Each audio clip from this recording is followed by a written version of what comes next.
In the last little forest, untamed and left wild, there lives a small person, but he's not a child. A leader of men, a leader of more. He's listening, Gabe, he's ready for war. A powerful druid, but he cannot fly. He's in love with death, but he cannot die. His name is Gary, and this is his story. His name is Gary, revel in his glory. It's Gary, but no more he can. It's Gary, fuck yeah, Muad'Dib. You know what's so funny about this song? Gary doesn't give a shit. The real Gary, who this Gary is named after and in honor of, doesn't give a shit. He couldn't care less.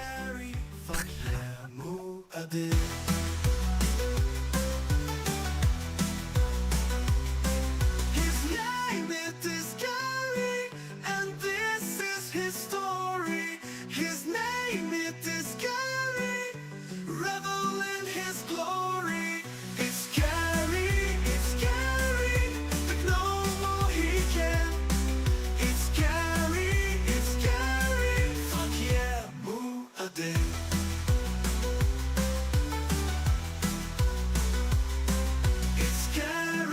It's Gary, like no more he can. It's Gary, fuck yeah, Muad'Dib.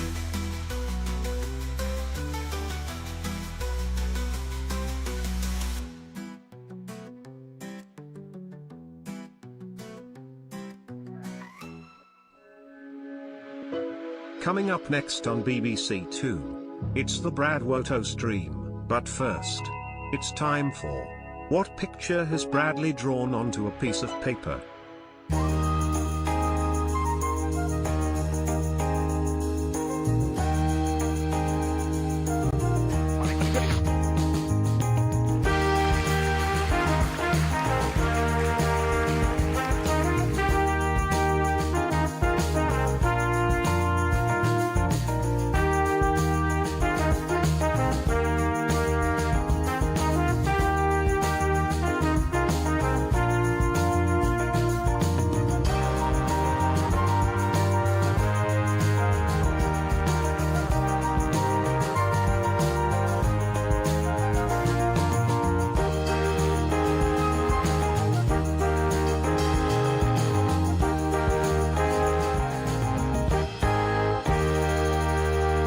Yes, that's right.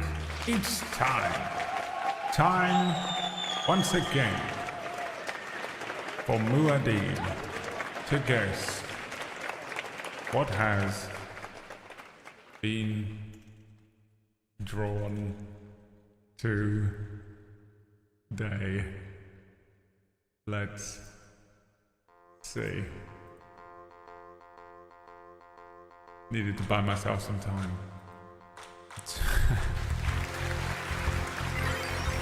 Felix, my boy. Good to see you, my friend. Thank you for the resub. What do you think I drew on a piece of paper? Was it Wolverine? General Beatrix? A cat, boy, girl? Sonichu? Winking Captain Barbosa? A small, cute desert mouse. Depression. Sting. Scorpion.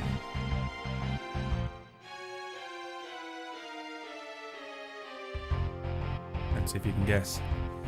Hi everybody, welcome to the stream. Today we're going to have fun with Gary. The gnome, oh he can. I don't know the lyrics to that song. I wrote them. We're going to play some D&D. We're going to see what Gary's up to as he crosses the great desert towards the Hutchton matriarchy. Quite a few people have noticed the similarities between this storyline and the Cura storyline once again, highlighting how unoriginal I am, because this was entirely randomized. And that's provable, because we did it on stream. So even though I've spent months and years writing these stories, simply randomizing it did nothing. Oh, hang on. That's my fault. I'll change it. Oh, the title didn't change. That's annoying. I did change that. What's going on?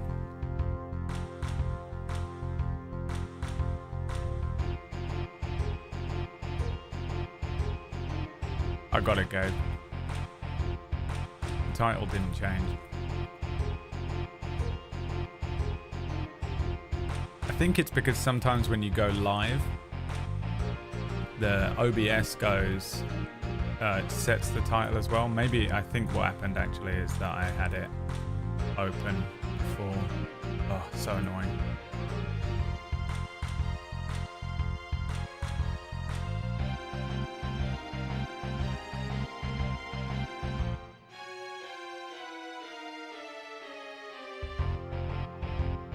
Alright. You think I drew Wolverine?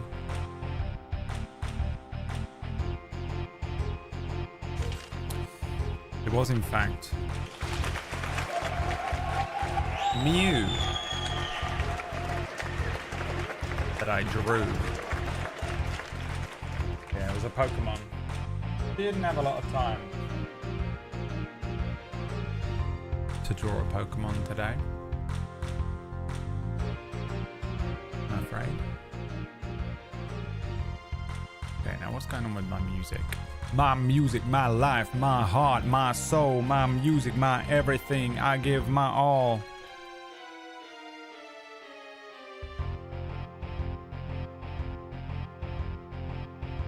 My baby walk like 6 strings, talks like she's my everything, my baby.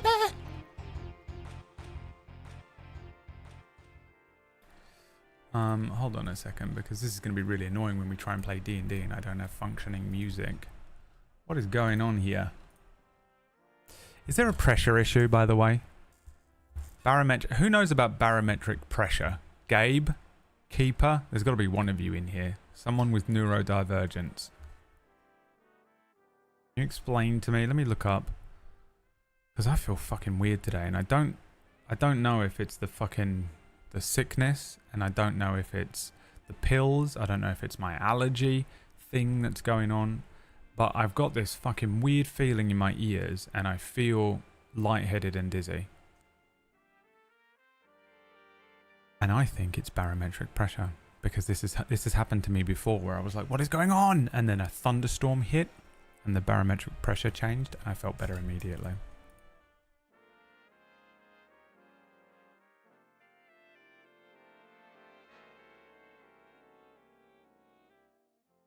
What do you think?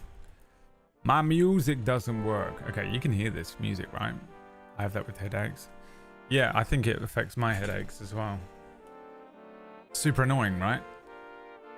Because it's like a thing that you can't... I've got an app on my phone that tells me the barometric pressure, but I don't actually know whether it's high or low pressure. It only ever goes between 1014 and 1016. But today it keeps going up and down, and I'm wondering if that's fucking with me. I can usually tell because if anyone else has this issue with headaches, you'll get a headache or a headache will go away when it starts raining, right? Because it's two different fronts. So I feel like that's like a thing. Like sometimes I'm like, oh, I feel so shitty today. I feel so shit. Oh, my head hurts. Oh, I didn't sleep very well. And then like a thunderstorm will hit and I'm like, I'm alive. I like come to life. It like fixes me immediately. It's like the nice, it's like a fucking magical. I am the Storm Lord. Low pressure can cause tissue expansion and pain. If you can't place why, it's usually the weather, yeah. Yeah, I find that with the pressure super annoying. the most annoying thing ever. Now, why does my music not work? My music, my life, my heart, my soul, my music, my everything. I give my all, my wife, my daughter, my love, my dream, my mother, my father, my brother, my team, my camp, my squad, my house, my car, my boat, my shoes, my pants, my shirt, my Coke, my sugar, my cream, my butter, my toast, my all, my queen, my folks. My baby, walk like six strings, talks like she's my everything. My baby loves me, hates me, leaves me, something, something, sexy lady. Dude, that song makes me laugh so much because me, Liam, and Andrew used to sing it all the time in school because we watched the movie The Transporter and it plays in that film, and we would then, as soon as it came on in that, we watched that film every single day for about 6 years, and every time that song came on, we would sing it. It reminds me so much of a happy period in my life when I was a boy. She thick, she bad, she clean, she's fine. She loves, she hate, she laughs, she cries. My favorite bit of that song is when he just keeps rhyming, I love it. I don't know it, hold on. My music. Oh yeah, it's spelled with a Z. My music, spelled with a Z, by Nocturnal. The lyrics. My music. Music. That's what it's called. Somewhere in here, right? There it is, look. I'm tipsy, I'm through, I'm drunk, I'm blunted. My way, my day, my life, I love it. I move, I groove, I shake, I love it. My friends, my kids, I like, I love it. I show, I prove, I live, I learn, I show, I teach, I run these streets. My kin, my heart, my heat, my rhythm, my rap, my beat, my life, my head, my feet. I don't know how he says that bit. He just keeps rhyming, I love it with I love it. I only know the first verse.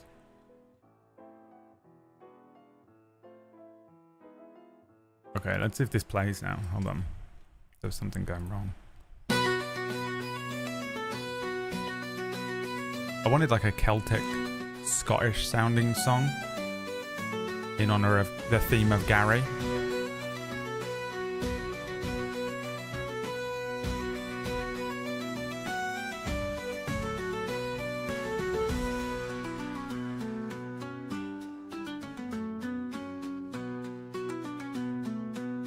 Quite nice actually, isn't it? Sooner, you've outdone yourself.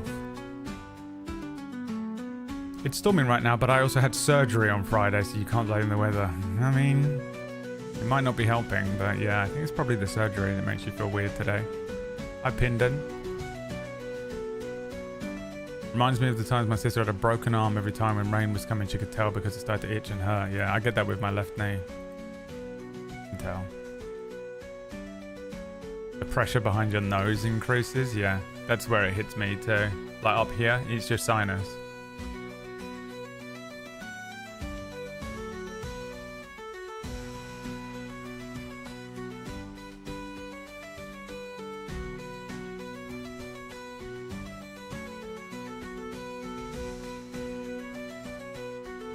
You can imagine Gary, the real Gary, wearing a kilt with bagpipes.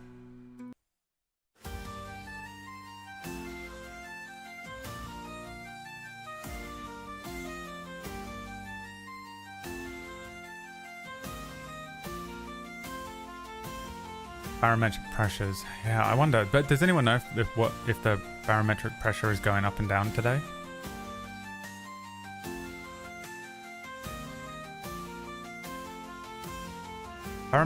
London barometric pressure forecast.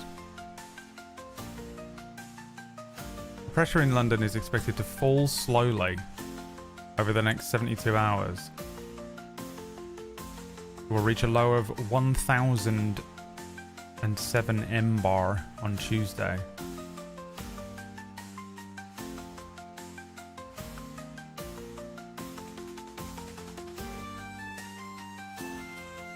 Apparently it's pretty normal. Oh, it's pretty low actually. Well, anybody in London prepare to feel weird on Tuesday? Oh, not of all days, Tuesday.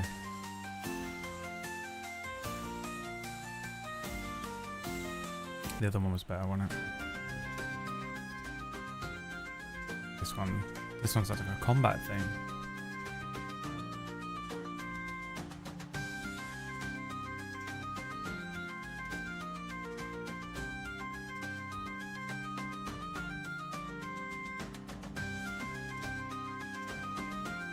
Not Tuesday. Well, I'm on these pills that are good for migraines at the moment, so I think I'm immune to headaches. Watch Cura be cancelled Tuesday because I'm fucking dying of migraines. I've also got another fucking doctor appointment. The stress of it, the amount of stress I'm going to feel on Tuesday is going to be unbelievable.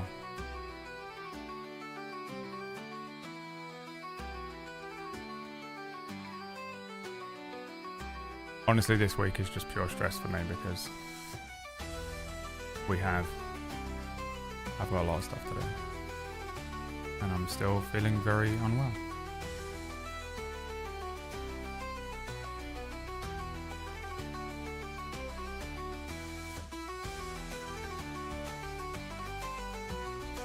They've suddenly gone like up pace. I liked this one.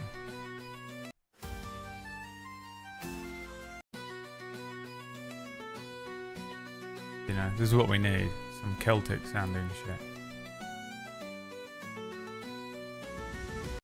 Celtic shit, please. I have a problem. When I make villains, my group doesn't take them seriously. They don't really want to know more about them or figure out their master plans. They just want to punch them How and pro move DMs on, make which is seemingly villains. a pretty normal problem. And for some DMs and some tables, that's kind of what they want, right? But for others like me, they may want to create memorable, compelling villains that explore something, a theme, a mood, a complex topic. Luckily for me, the world's most famous DMs are here to help, starting with Matt Mercer, who has some great tips on how he creates villains, the first of which is that not all villains think they're villains. Matt strongly believes in fleshing out why your big bad is doing what they're doing. And even better, your villain may think that they're the hero. Maybe they see the player's characters as the villains of their story. This is good. Okay. So I'm going to take all the advice that I gleaned from these DMs and try and create my ultimate villain that I'll use in my next campaign. And then we'll put it in our campaign today. Stat block up on my Patreon for free. Can we make a villain? So this villain. Is there a villain maker table? Hero.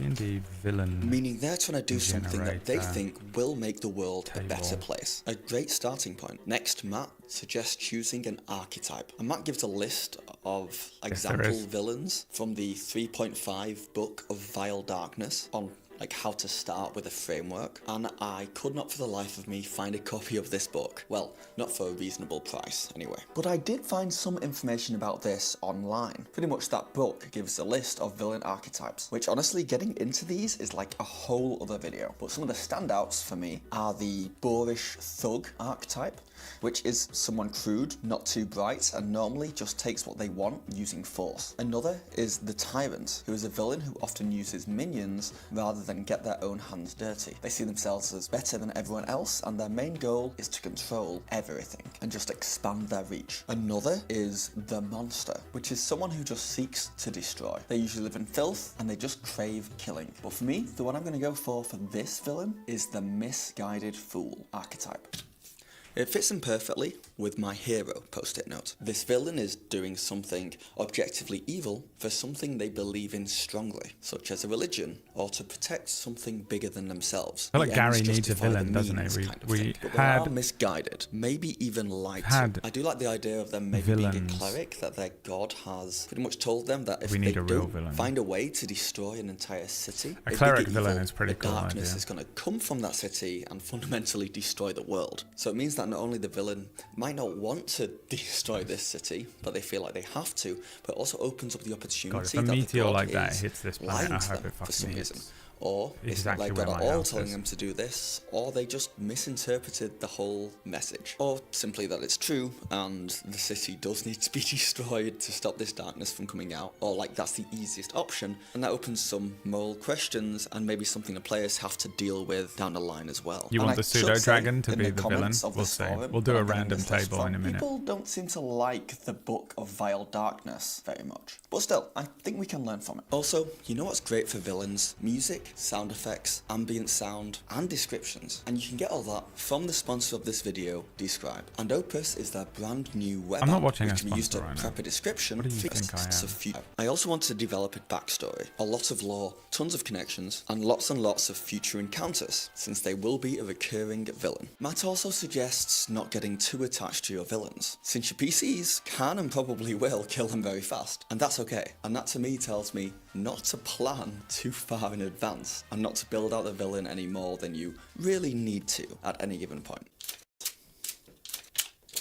In an interview, Abri Iyengar asked both Matt and Brennan why they make their villains so hot. And this is something that I find DMs try and do quite often. At least for me, I try and make my villains cool. Like I go out of my way to make my players, or try to make my players be like, well, that's a cool villain. But Matt says that he never tries to add those aspects to his villain. He doesn't try to make them hot or cool. He just tries to make his villains villains. And when they come across as cool or hot, those are his players and his audience putting those aspects onto those characters. I mean, then Abria does call him out because he did make Lucian, one of his villains, legitimately hot. But Matt's excuse for that was that that villain was originally a player character to some degree, where the player made that person hot, so he couldn't change that. But I guess the point here is, don't try and affect how your players visualize the character, like subjectively in their head. Like you can describe the physical features, what they're wearing, how they act, but you can't be like, this guy's cool, or this guy is good looking. Because that's subjective, that's up to the players to kind of decide. You can be like, they have a symmetrical face and a certain swagger to them, but I fundamentally need to come up with a physical description for my villain. And I don't want to try and predetermine how my players are going to think about them, outside of the fact that they are a villain. And I'm not looking to reinvent the wheel here. My villain's a cleric, so the first thing I think of is like white and gold armor, or white and gold colours, and like patchy gold bits of armor, you know, like a shoulder pad here, chest plate. They've got blonde hair and a staff with a holy symbol at the top. I mean, I might as well steal from popular culture here and just say Homelander from The Boys, but a cleric. Abria also has a whammy chart for her villains, specifically in combat. Now, I've talked about Abria's flowchart method before, but this... Yeah, she has this like crazy flowchart thing. I saw something about this. This is a very specific thing she does with her... She sort of plans everything out with a flowchart, combat and stuff. Which sounds like extra work, but is apparently not. Villains, which on the side of her stat block or whatever piece of paper she's using to note all this stuff down, she'll have a list of her biggest hitting moves. Like if everything goes well and the villain's in a position to do whatever they want in this combat, what would they do first? What's their priority? And it's simply so that when combat is going, and as a DM you're looking at everything the players are doing, you're looking up rules, you're making sure everything runs smoothly, and then you're looking down at a stat block which is just a wall of text. You just want to be able to look at these notes on the side and be like, oh, I see. Top of the round, I'm gonna go move into their back lines and hit them with this spell. Or if a couple of my minions are down, then I use this summon spell to bring more out.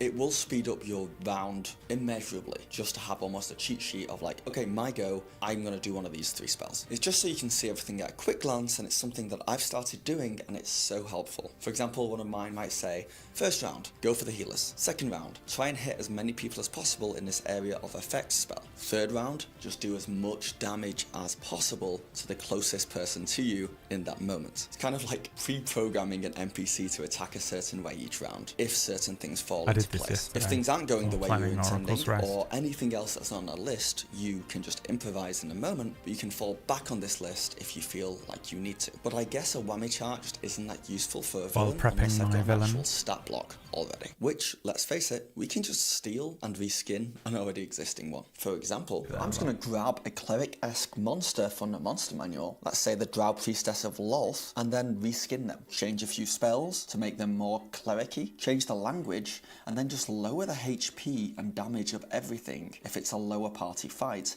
and up everything the higher level they are. I know the base stats for this Lolth Drow Priestess are CR8, meaning it's good for approximately a level 8 party, so I can kind of play with it from there. Of course, you as a DM know your own player's party better than anyone else. You know how much damage they can throw out and how much damage they can kind of take, so just plan accordingly. Then the whammy sheet, this is simple for me. It's just a reminder that my villain's a cleric and knows how big a threat healers are in the party. So my whammy sheet's just going to say that on the villain's first turn, they will summon one of these divine constructs, which is pretty much just a reskinned demon, but a bit more appealing to look at. And then so on tempting the turns to do. after that, they're going to go for the healer's guiding bolt, or straight up multi-attack the closest player with melee hits, whichever just makes the most sense in that moment. And the constructs that this villain creates is going to be the same kind of demon, the Lolth I'm so Priestess, scared today. that I'm we way reskinned too nice for the creates, DM, I just for think. ease. And that is a I've been watching Yochlok, Crit Roll only as I'm well. going to describe Matt it as is more very angelic and mechanical, but it's still going to just bite people. by You know the what? book, Let's isn't call he? it a Lolyok. I'll get all that on Patreon too.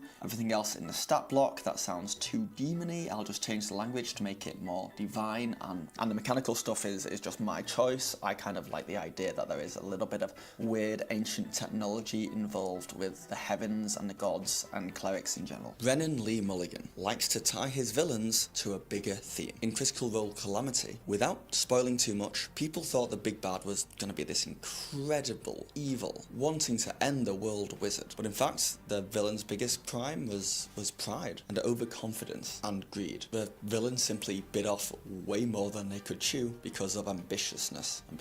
And that's a theme that Brennan put into this entire setting. Every single person in this actual play, all the NPCs, all the players were overconfident and full of pride. And the idea that the actual villain wasn't like the main culprit of all the bad stuff happening, it was actually the ideology of the time, is really interesting. Brennan doesn't just make his villain a villain, he makes his villain a product of his environment, and this can lead to not just a more thought out and well-grounded villain, but also someone that your players can kind of understand and even sympathize with. And I want to do this with my cleric villain. There's already some good underlying themes here. They're loyal to a god who they trust and are willing to do this awful thing for, destroying a city.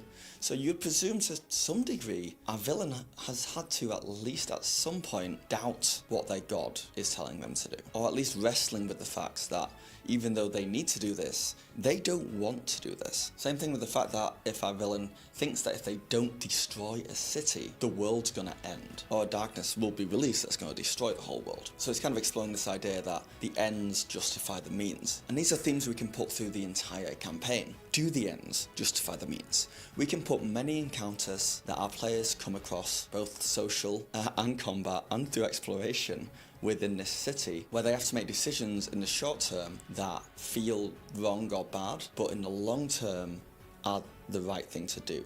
Sacrificing someone or doing something bad right now so that more people can live in the future, or more people can have better lives in the future. And maybe it's the same with the entire city itself. Maybe all its citizens are kind of doing stuff in the short term for quick gain, where for them the means justify the end. But we can just look at that whole thing throughout the campaign. Maybe that's what leads to this darkness that's going to come from the city. I think this cleric villain really suits exploring those themes and ideas. And for his name, I've looked around the room and I've found a brand called Oticon, and I think I just like that as a name. Then I looked up the word for heal in Latin, which is Sana, and I'm just going to go with that. Sana Oticon. Looks like Homelander, but a cleric, under order from their mostly trustworthy god to destroy a city to prevent the darkness that's going to... I can't imagine his villain.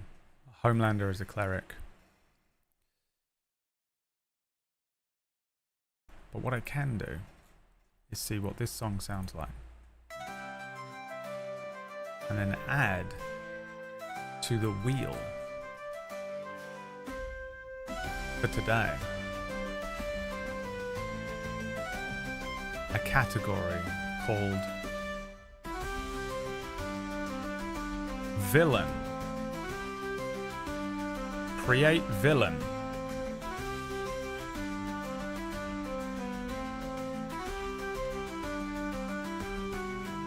right?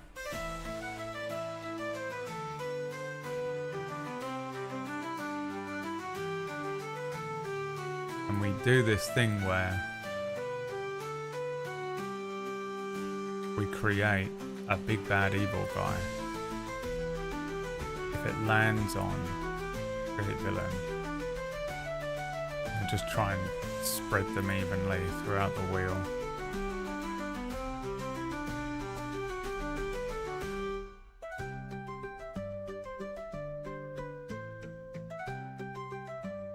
Put it on like a weight of 5 for today only. For today only, there is a chance to create a villain. Yeah, I spent yesterday creating a villain for Oracle's Rest, since we've got a live show coming up next Saturday. What? What did you say? There's a live show that we can watch? That's right. Where can we watch it? Well, don't let me explain it to you. Let me explain it to you instead. God damn it. God damn it. Why didn't it work? God damn it. Here's a campaign that we've been playing off-stream for many years in secret. There are between 10 and 20 players in this campaign at any given time, many of which are famed streamers on Twitch that you know and love. And we're going to play 3 sessions of this campaign live on Table Story. To catch you up, here's some of the stories so far. You don't actually need to know anything, this show is going to be very dumb. Ever Earth. A vast world made up of 7 kingdoms. I won't bore you with every little detail, you've seen a D&D show before. Orcs, sea monsters, swords, shields, magic, you name it. If you've heard of it, and maybe if you've imagined it, you'll find it here somewhere. The characters in this campaign were brought together as members of a huge, unaffiliated guild that exists all over Ever-Earth, known as the Jack's Guild. Members of the guild are multi-skilled agents who are hired to take on a variety of jobs, from combat-based epic adventures, investigations of all sorts, and even helping old grandpas sweep their porches. The group we are following are already established Jack's Guild members who have completed a variety of quests, earning renown, gold, and treasures along the way. They have laughed, cheered, and cried. They have won, lost, and died so far on their journey. The party met in Stone Town at the centre of the Kingdom of Vale. After taking on all manner of quests from the guildmaster here, Esmeralda, a hero from tales past, the party have fought and saved the town from the dead king, they've uncovered a sinister dragon cult, they've travelled underground to face off against ancient drow houses, returned the long-lost memories of legendary hero Beowulf, survived the Feywilds, conquered a subterranean kobold tower, and even helped old Millicent deliver her letter. So join us for a sneak peek into our secret campaign that we call Oracle's Rest.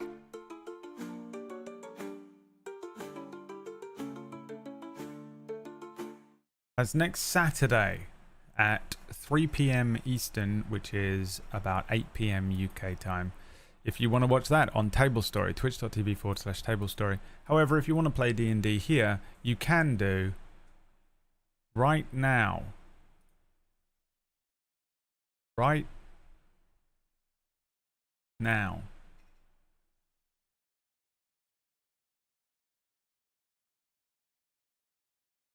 What's happening?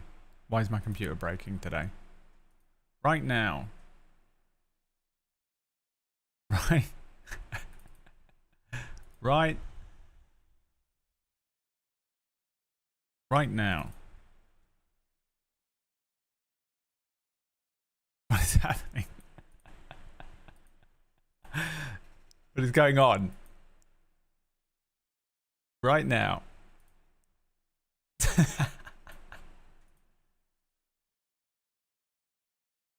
God damn it. God damn it.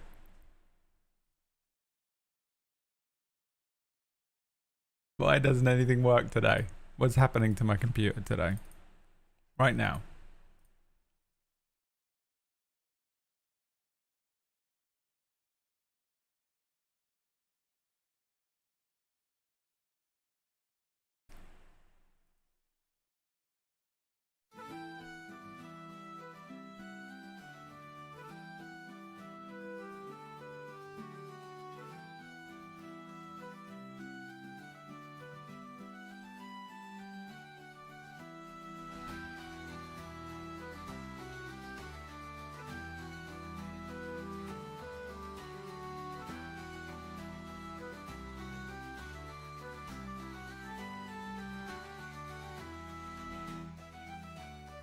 Live dub.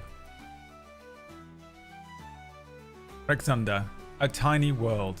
It would take a person only a matter of weeks to travel from one side to the other. Once a lush, verdant planet, Rexunda's rain had stopped falling. What had stopped it, and how? Was this something to do with the warring empires? Was it a new, unknown threat?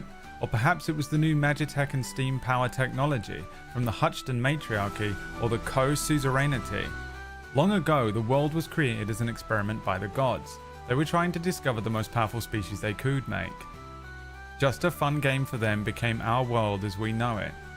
In the finals of the Craven trials, humans faced off against gnomes.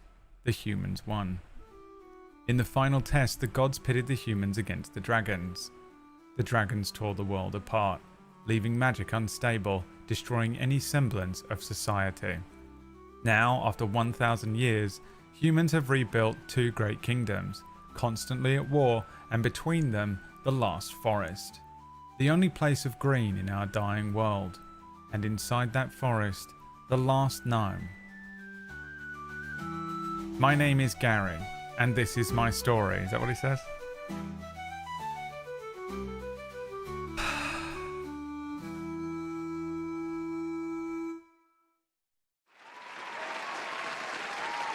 His name it is Gary, and this is his story.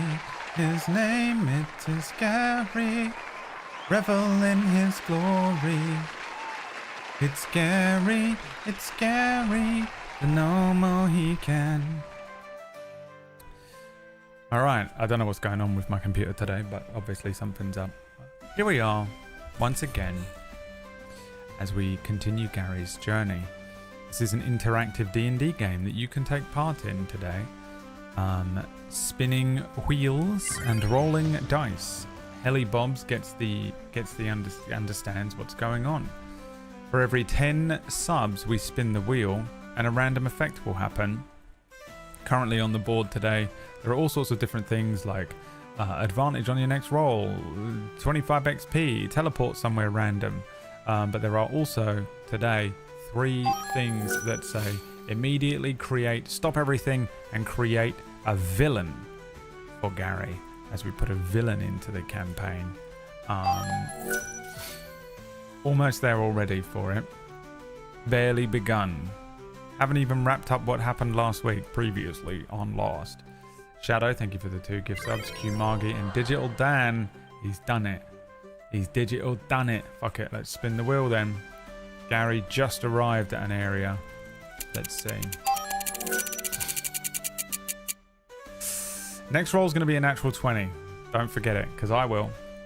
Bear, thank you for the 5 gift subs. Last week, I was barely conscious for it last week. Gary and Seg left the Jinn's crypt and came to a golden totem, a giant fucking fuck off great golden totem in the desert, which was good God, I can't control this. Here on the map, they travelled for 30 miles to get to this golden totem. The golden totem provided a little gift for Gary of some gold and dust and things before they moved on again. Gary came to find a ship known as the HMS Message in a Bottle. There were a bunch of skeletons and undead moving around on the ship. As they got closer, the people on the ship, it turns out the undead on the ship were friendly. They weren't actually there to sort of attack and kill. The captain, Captain Barbosa, invited Gary and Seg onto the ship. During the night they were attacked by a scorpion, but Gary, being a druid, simply had a conversation with the scorpion, and the scorpion joined Gary. You now have a pet scorpion that you named Sting. After figuring out how to break the curse on the ship and on the undead members of the ship, you returned Captain Barbosa and his crew, breaking their curse of undeath to a sort of life. And the ship took off, flying through the air, traveling 65 miles vaguely west, which is the direction you're trying to get to, since Gary is currently traveling west in an attempt to get to the Hutchton Matriarchy, which is 250 miles away. However, the ship collided with a mountain, killing every man, woman and child on board except for Gary, Seg and Sting. The ship falling apart, crashing into this mountain, Gary and Seg flung away from this ship, landing in the sand somewhere else. Come to you. This is pretty much where we're picking up the session, as Gary and Seg land.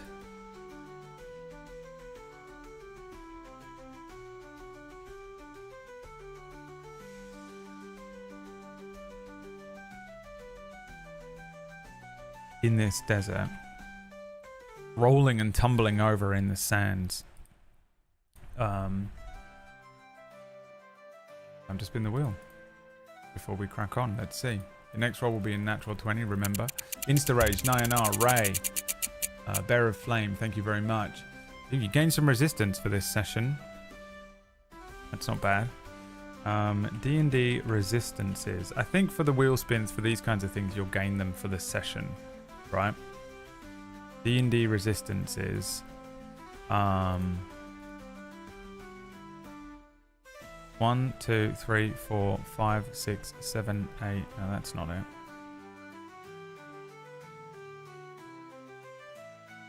Where are all of the different resistances you can get? Here we go. 1, 2, 3, 4, 5, 6, 7, 8, 9, 10, 11, 12, 13. We're going to roll a d13. 11. Oh, that's a nice one. You get resistance to bludgeoning damage today. So I think what happens is, do we have a piece of desert music? What does this sound like?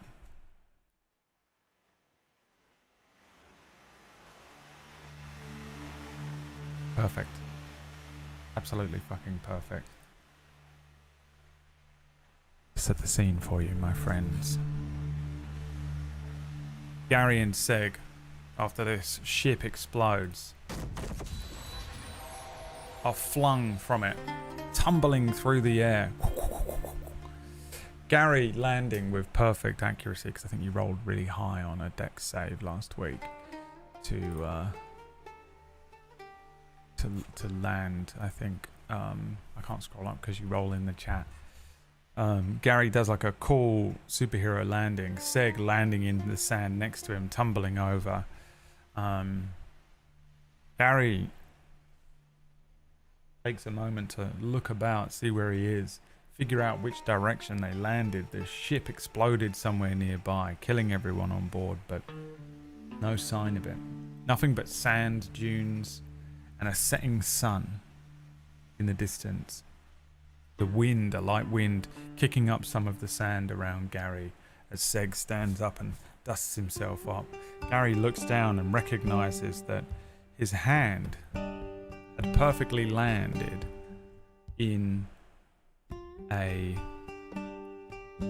on top of something. The ground and the sand around his hand kind of lights up with magic. The rune of resistance underneath Gary's hand lights and provides him with resistance to bludgeoning damage. The magic moving up and across Gary's skin, providing a layer of thickness to his skin, toughening the edges of his gnomish skin. You see nothing but sand dunes in every direction. Nothing but this rune which dissipates the sort of unstable and bizarre magic of this world, fading while Gary looks about him. And so I guess I ask for the first time today.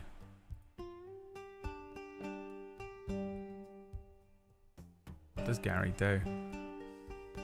Options from the chat room, please. Let's see, what would you like Gary to do? Forage. Try to hitch another sandworm ride. Drink blue milk. Sting is fine. Sting crawls around Gary's neck, moving up and down his body. I think I described that last week, so that's why I'm giving you that one. Create a memorial for the airship crew.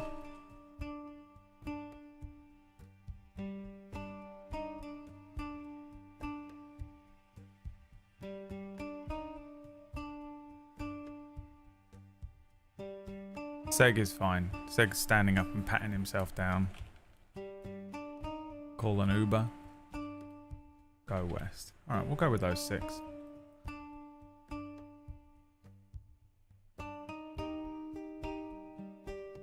We'll go with those 6.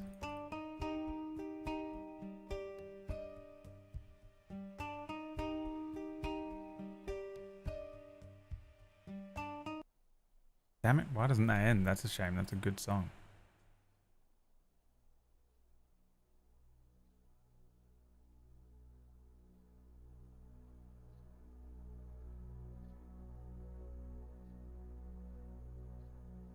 The way some of these, you know, songs just doesn't end kills me. If they're good, I have to go in and edit them. The sun is setting. Let's see where Gary is. I think he's at full health and stuff.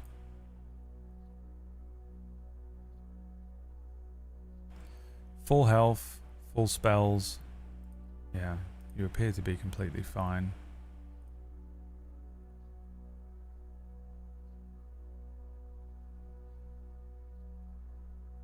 What should we have Gary do?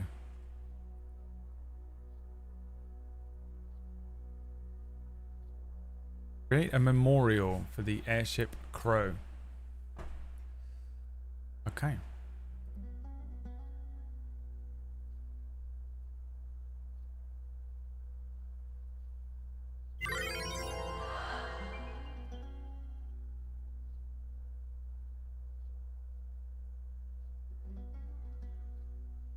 Let's see here.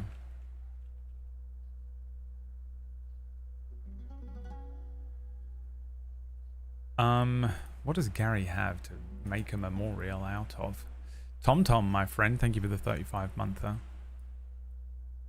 You have like Shape Earth or anything like that?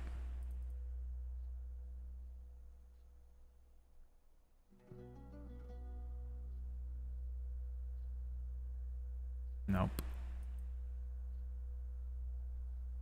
Any good items?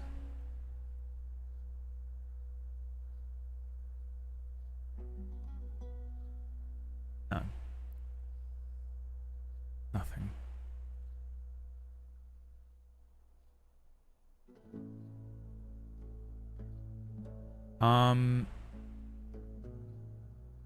There's nothing here but sand to make this memorial out of. You don't know where the ship crashed. You were flung from the ship. Gary has no idea where this ship is.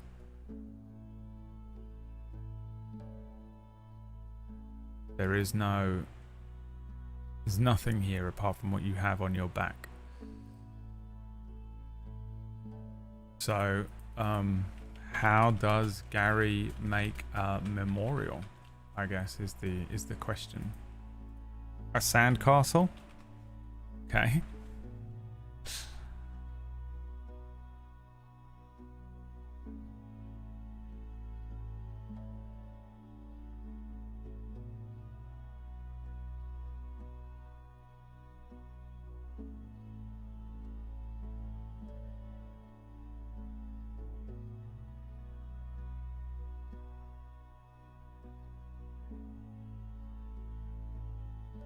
Draw in the sand. Iron pots. A little torch stuck in the sand. Alright.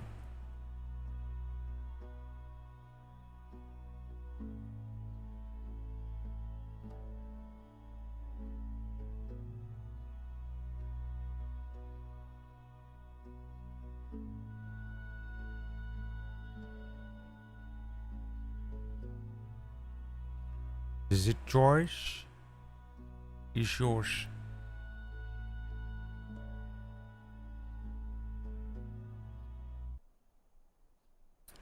Man, I wish that these Suno songs.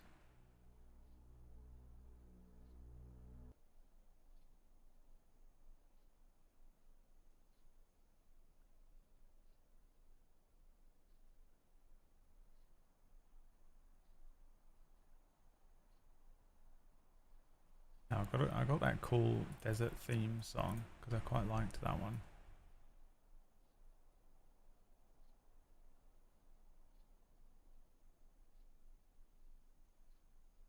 Let's see if it created an ending for it.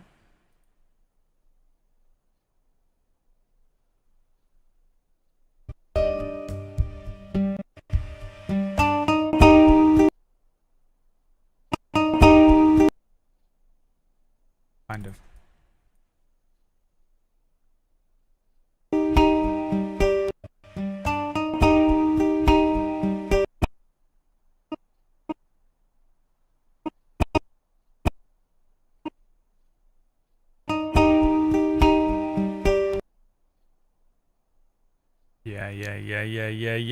Yeah, boy. The desert theme. Dude, I love generating the music. It takes a bit longer, obviously, and like, you don't really get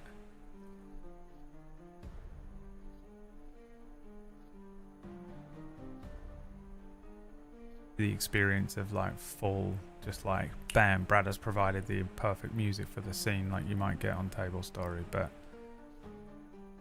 my god, it's fun to, because I really have no idea what's coming up.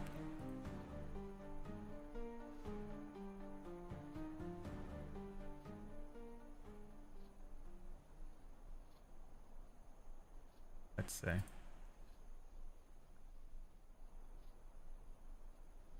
Alright, Sandcastle is the plan here.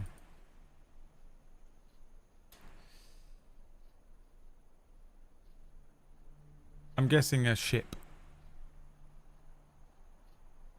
is what we want to make. What would that be? What check is that? Survival? To make a sandcastle? Dexterity? What check? It would probably be like a tool proficiency or something, wouldn't it? But there isn't.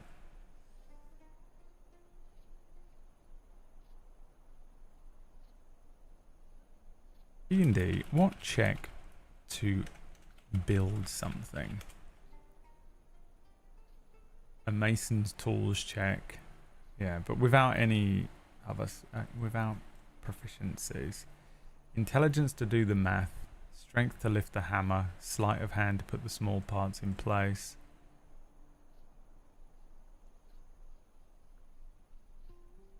I guess with sand it would probably be a dexterity thing, so we'll do a dexterity check of some sort. I mean, it doesn't matter, they're the same, so this is a dexterity check. Now, this is going to be a natural 20, but let's see what you would roll, just for the fun of rolling the dice. Exclamation point, roll d20 in the chat. If you want to roll a dice to see what you would have got, we can take the first answer today because no one's rolled anything yet.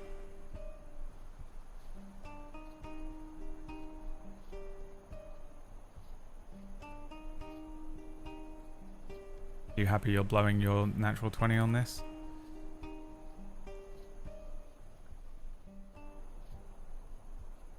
Remember, if you want to spin the wheel today, there is the option to immediately stop everything and create a villain for the story.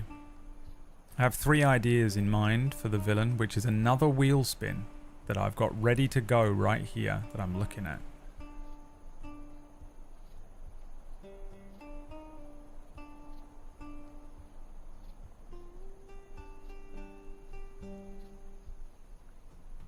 If we hit it. The winning roll was an 18, so it's pretty good, but you get a natural 20 on this. I think regardless, Gary starts putting those 6 arms to work. The sun is setting and he starts gathering bits of sand. Seg says to him, "What are you doing, Gary? We gotta get going, or we gotta find somewhere to sleep or something." And Gary says, "Everyone on that ship died, trying to get us to the Hutchton matriarchy, trying to get me to where I need to go to save this blighted world. I'm gonna build them a memorial, a sand castle, a sand ship." And his 6 arms start gathering sand, pouring iron brew over the sand to wet parts of it.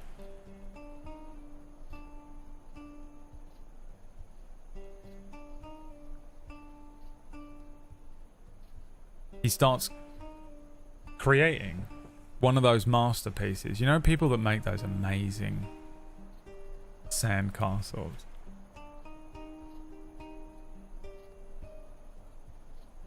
You know, those like amazing, like fucking beyond brilliant sand castles that people make.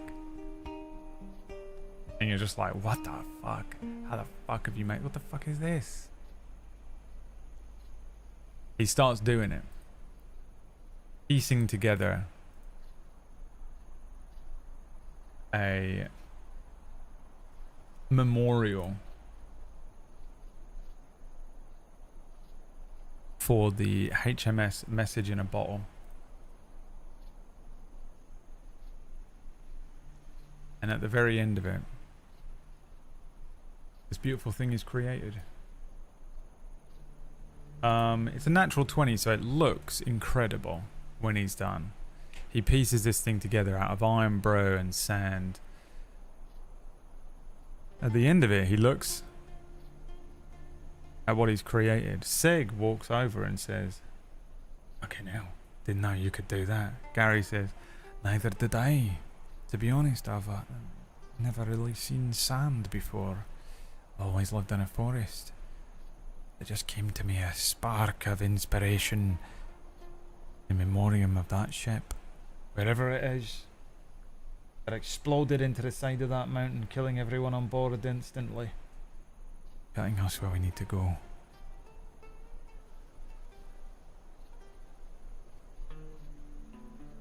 A memorial is created. So I think I'll change this thing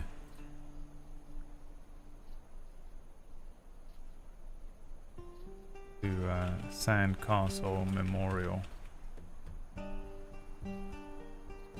X marks the spot for that one.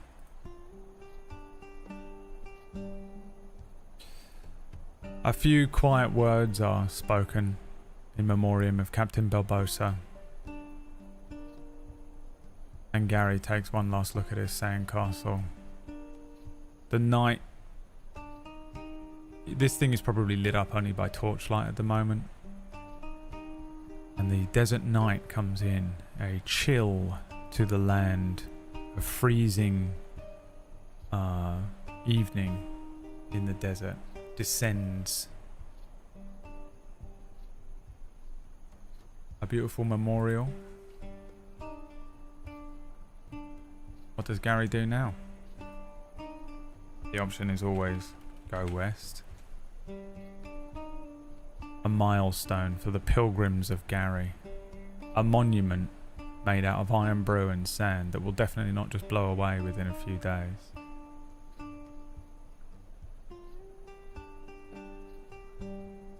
Ooh, use a flame potion to turn the sandcastle into glass. Cast Moonbeam to turn the sandcastle into glass. fact that the two of you came to the same thing is weird. Hunker down for the night. Use an unseen servant scroll and order him to carry Gary west. Those are good options.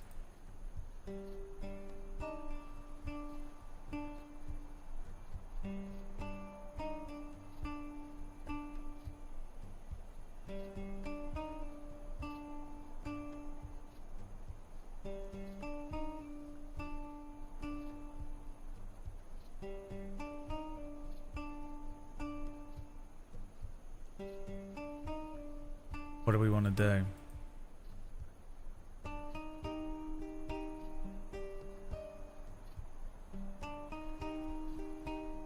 You do have a flame potion. You've got two. Got two of them.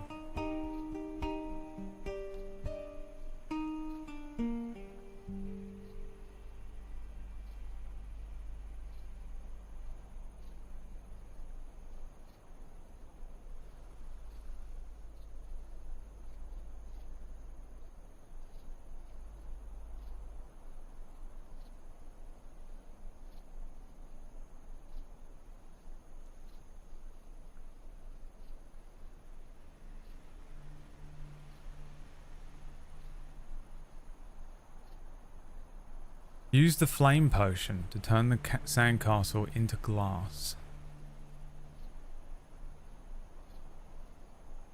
Interesting. Alright, let's see what this thing does.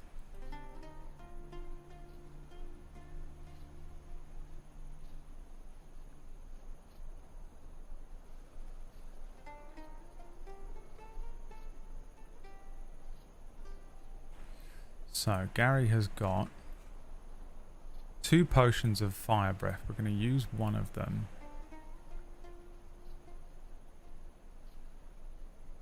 Yeah. And what does a potion of fire breath do exactly?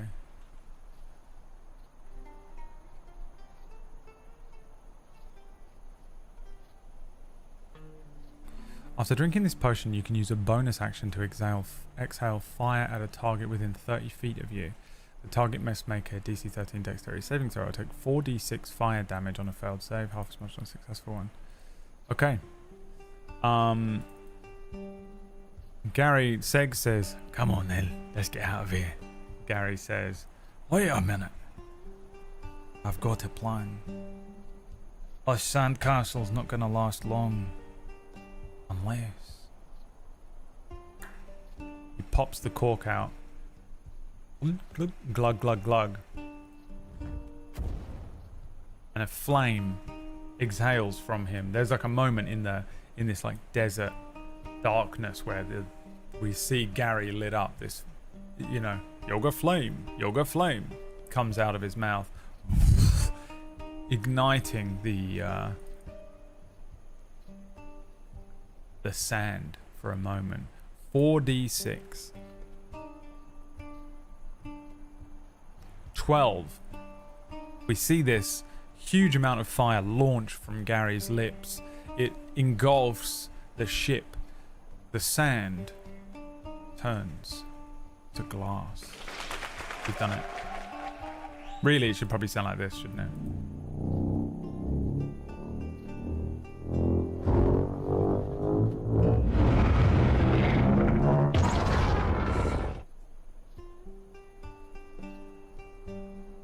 This beautiful monument stands now, the glass cooling. I mean, there's still parts of it that are kind of sand, but for the most part, this has worked. This is magical fire. The heat is ridiculous. It crystallizes the form immemorial. This glass ship sitting on a sand dune in memory of the HMS Message in a Bottle and the crew that brought them 60 miles in this direction. The Fortress of Solitude.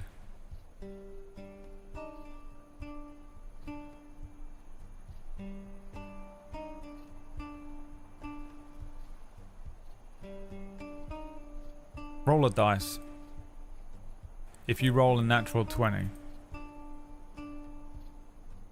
you'll be able to break a piece of this off and it will do something. We take the second roll.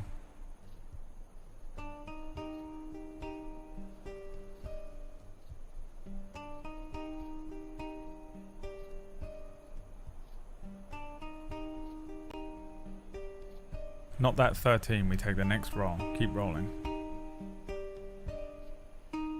And hope it isn't Shadow's roll. Because he rolled a 1.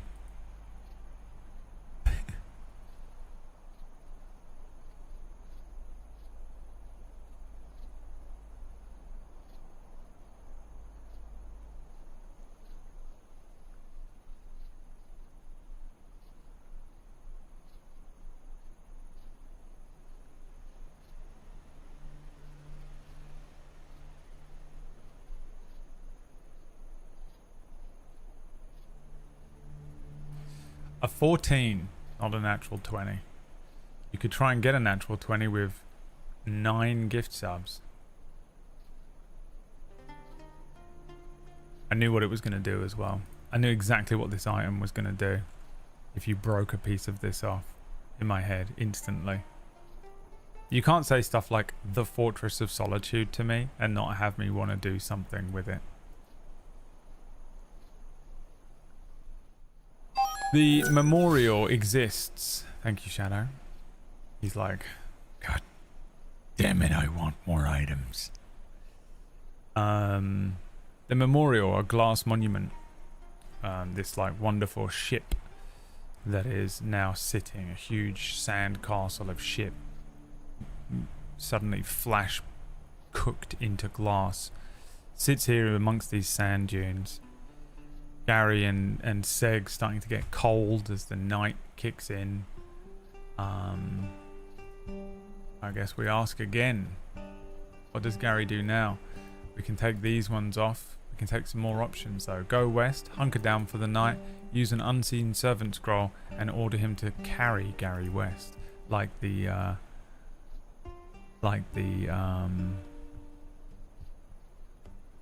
fucking pharaoh on a palanquin. You know.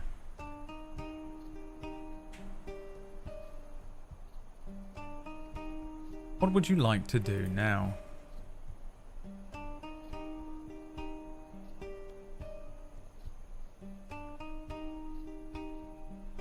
My friends.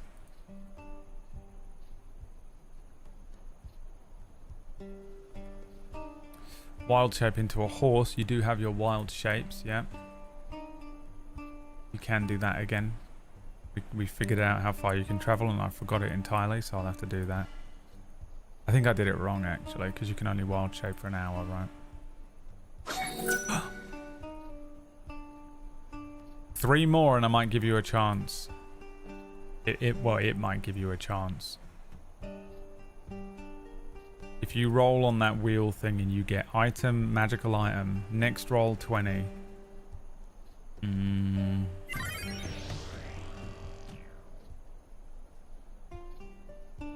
Yeah, we'll see. You'll get the item that is hidden within the Sandcastle Memorial. The glass castle. 11. They've done it. Okay.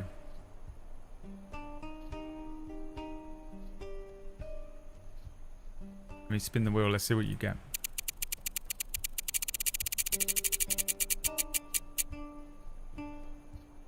It's not what you wanted, but we are going to stop everything and create a villain. It is time.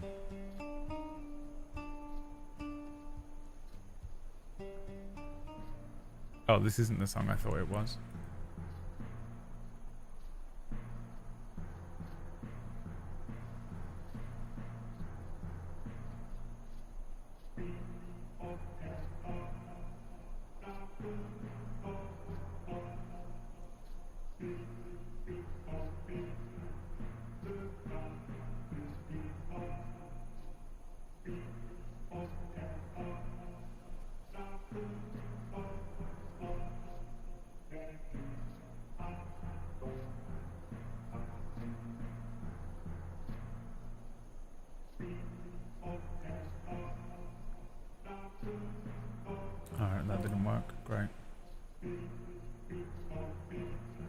Let's make a villain.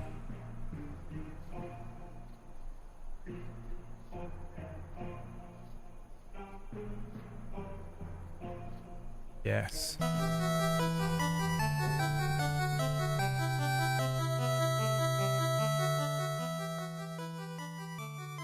Okay, the first thing that we're going to do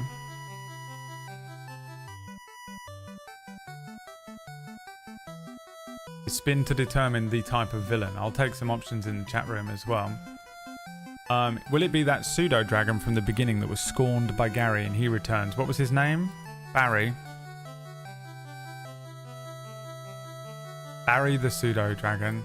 The leader of the Hutchton matriarchy. We can make them now her, I assume, because it's a matriarchy. This will be the person who's trying to kill Gary, who is in the Hutchton matriarchy, who Gary is heading over there to try and stop them. Random. Gary's brother. No, he's the last gnome. Rindor's mum. It's pretty unoriginal. I think we can do better than that. Gary's evil brother. Rindor's mother. Unoriginal, unoriginal. Try again. Unoriginal, unoriginal. You have been branded as unoriginal. Please try again. Turn death into the villain.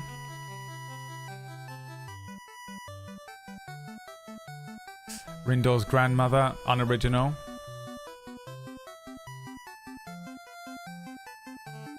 Try again. Captain Barbosa, no, I like that he's not. A sandworm, I think it's more fun that they're not. The Lord of the Desert.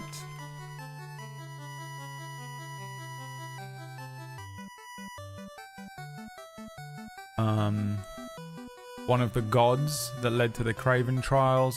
I don't think we want to open that can of worms, do we? Seg.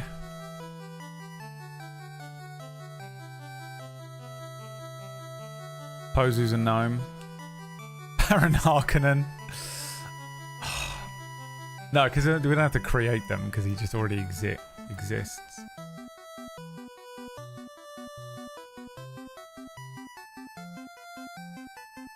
Emperor of the Hutchton matriarchy. I mean, it's literally on the... Look at the screen, Chicklet.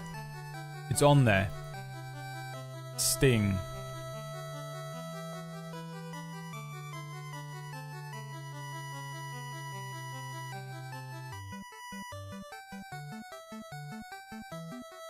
Alright. Leader of a mercenary group. No, we want a villain. We want a proper villain that shows up. Okay. I'm spinning it.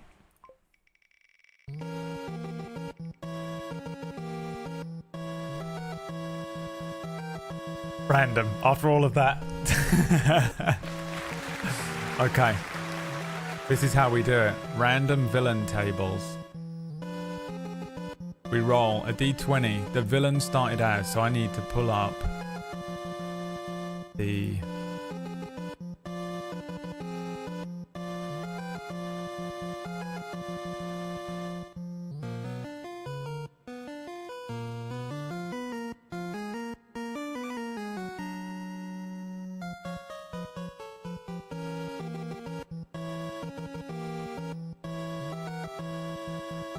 bring up this. The villain creator. This is my notes for each session. The villain creator.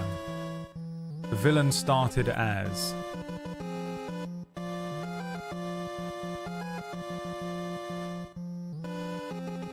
And then we've got a roll here.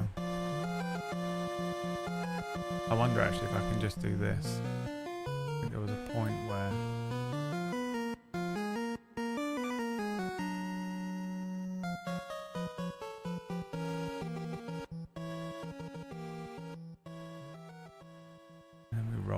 dice. It was a d20, wasn't it? Was it a d20? If it's a d20, you can do it. Yeah, start rolling. This is on you. The villain started as... Start rolling. We'll take the second roll. The choice will be down to you.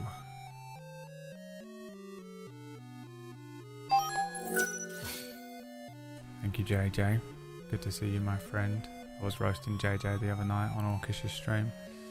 Not that one. We roll again. The second roll.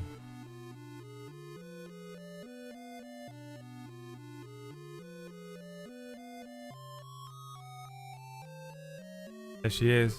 She was almost the villain of the piece. Pumpkinberry. Keep rolling. Keep rolling. A 7. A street urchin. Oh, I love a street urchin villain. Because I am one. The villain started as a street urchin. Okay. The next one was... The villain turned how long ago? A D6.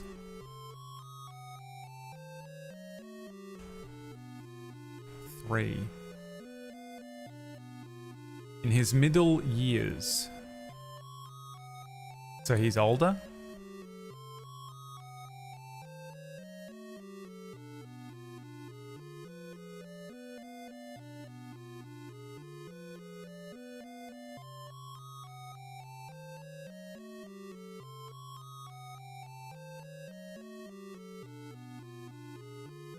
Okay. The villain turned how quickly? D4. Does the villain get minions? I don't know. I don't know anything about the villain yet. The villain is Tar. The villain is all of my characters. What was that? 1. Suddenly. Oh, that's exciting. What does that mean? The villain turned suddenly. The villain turned because D100. Here we go. This should be interesting. How we justify suddenly with why, or yeah, like why it was suddenly and because. So D100. 5. Jesus. He was betrayed by the nobility. It's all of my characters. They're doing it again. I hate that this fucking campaign is just, I mean, the story is Cura, and it kills me because I spent ages writing Cura, and then this fucking randomized bullshit campaign wrote the same story when we did this the first time. And now a street urchin who hates the rich becomes a villain. It's all of my characters. Fuck's sake. He was betrayed by the nobility. God damn it. Okay. Got all of those options. The villain has... What is this? Features? Okay. Physical features. There's a D50. 1D50. 42. A face hidden in the shadows. It's all of Mordrill. Mordrill every time they've spoken to him, but you can't see what he looks like because I wanted the reveal. I'm getting pissed off.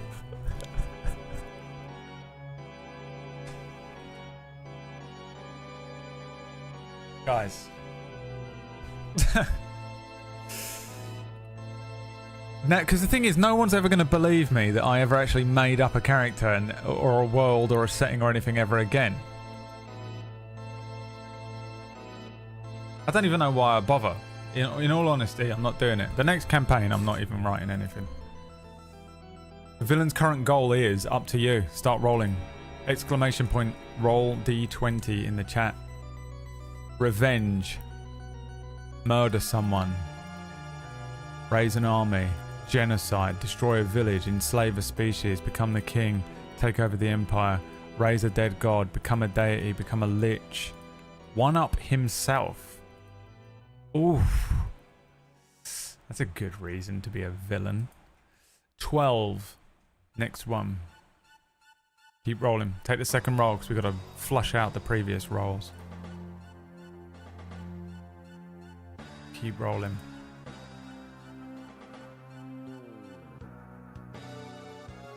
A 5. Become wealthy. Just wants to become wealthy. I mean, it makes sense. The goal is simply to become wealthy. Interesting. Okay. The villain will oppose the party directly or indirectly. This determines a lot. 2. Indirectly. Was that? Okay. Oh, I don't know how to write him in.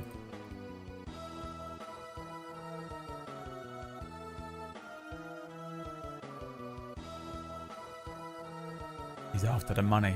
Gary did get a lot of money, didn't he? He is rich. The villain is and this is a D40. 8. Which would be a gnome. I'll fucking lose my mind. A fiend. Oh my god.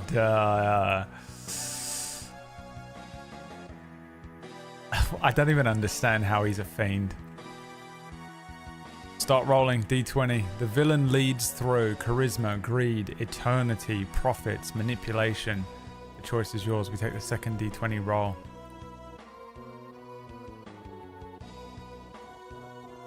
God. Next roll. Not that 10 from Octavian. The next one. Keep going.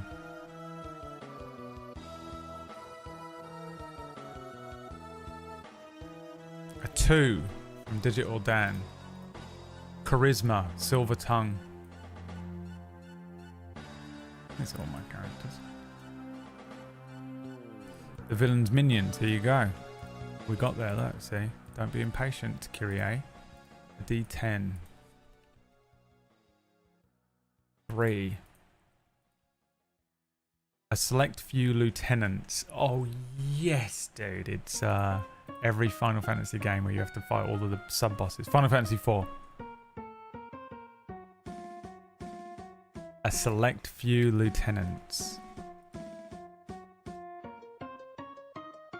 Despite being evil, his qualities include... This is a D20, so you can roll this one. How many lieutenants should we give him? 1d3 plus 1. 4. Great. The maximum amount. Not that 2. Oh, 12 from Digital Dan, the next one. Despite being evil, his qualities include, and this is the last piece.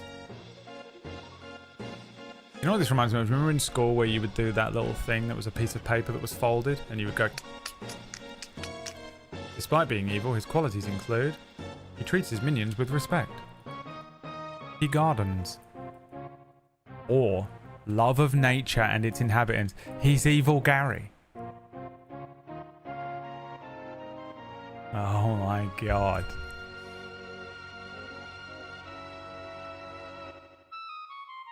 He's also trying to bring back the rain. Kingmakers. Oh, don't... You can sit there and laugh, PV, like this game didn't also completely fucking make Kingmakers. Look at the map.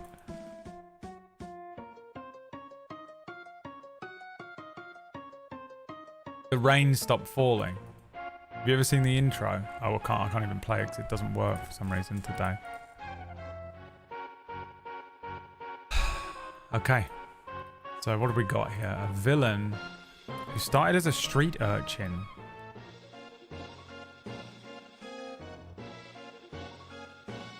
What is a fiend? Because how do we do this? A fiend is an evil outsider from one of the fiendish planes, the lower planes. Not just evil, but born of evil. Primal malevolence, one of the roots of their nature. Can you become a fiend, though?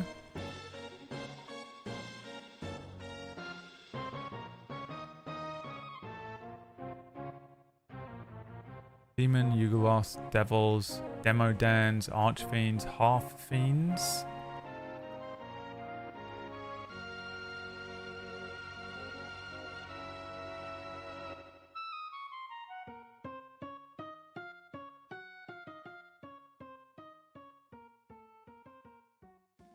Mizora, it became a fiend.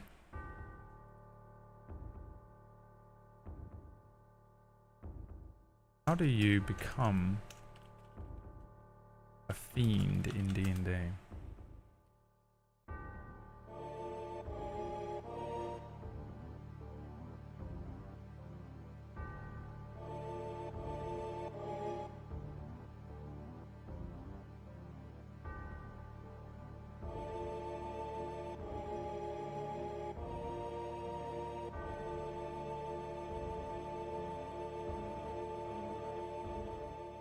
In Descent into Avernus, an NPC can be met as a human. If he dies, will show up again in Avernus as an Aminuzu. Aminizu. You make a pact. You sell your soul. I mean, that's what he did, right? Okay. So the villain started as a street urchin, but it has to be in the Hutchton matriarchy, right? Oh, he needs a name. Villain name generator. It kills me to do this, but...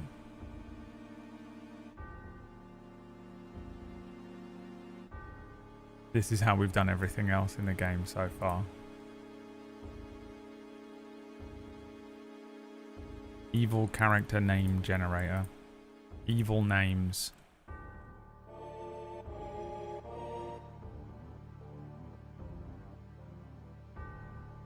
Neutral names.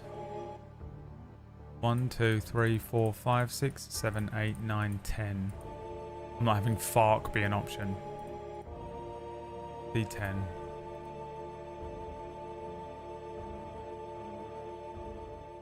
Four. Where is it? Saber Howler. Saber.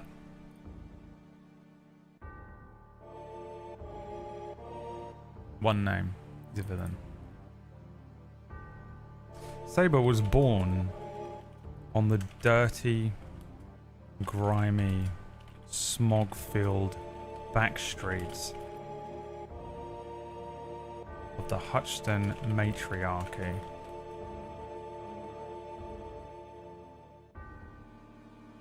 Saber knew only pain, poverty, and sickness as a child. I'm gonna roll a gender die here. And yes, there are only 3 genders because it's easier. They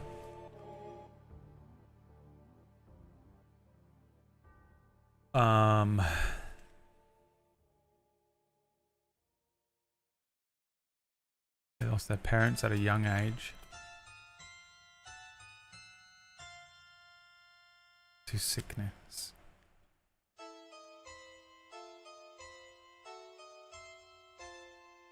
Being told by all that knew medicine that the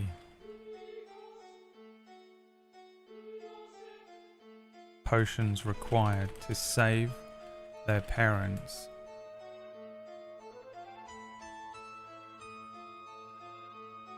were very rare. The ingredients only available from nature, from the last forest.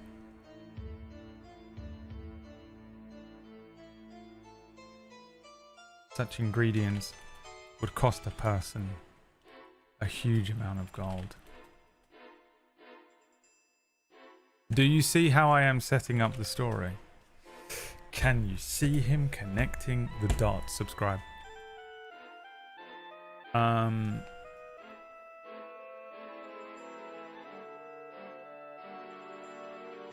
Saber grew older. Her life continued to be plagued with sickness and poverty. Thank you so much, Anonymous. Taking what small jobs they could and barely making their way.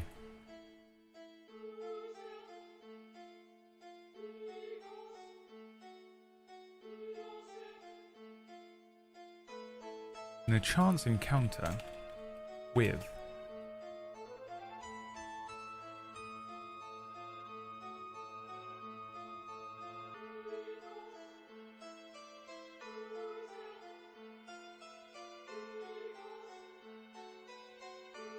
(1d10) 5.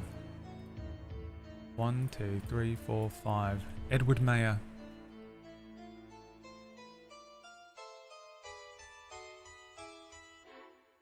A noble.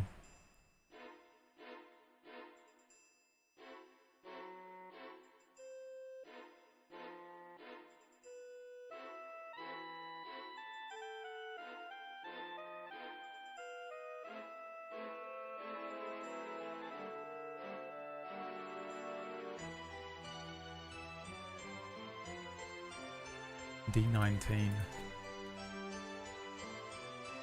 5. 1, 2, 3, 4, 5. Collector.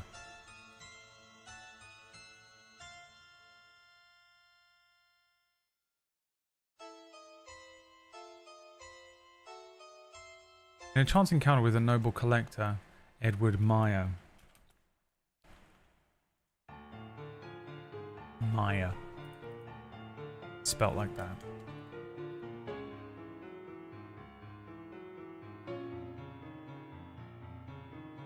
Gregory Peck. Lee Remick. In a chance encounter with noble collector Edward Mayer, Saber was given a prestigious opportunity. An upcoming... God, what are they called? You know when you show off all of your collection to the public and people come and... What are those things called? When you show your collection off to the public. What was it? God. What's the word I'm looking for?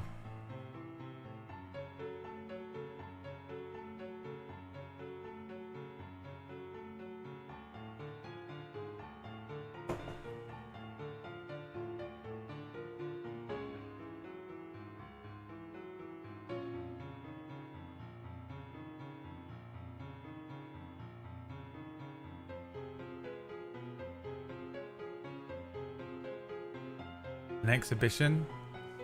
No. But yes.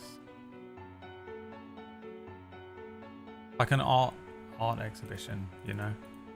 Yeah, fuck it, we'll call it an exhibition. An upcoming exhibition of Edward's most prized and valuable rarities was to take place.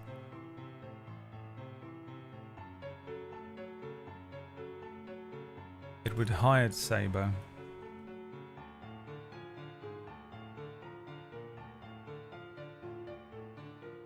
to take part in the exhibition and present some of the artifacts with an E. Present some of the artifacts to the public.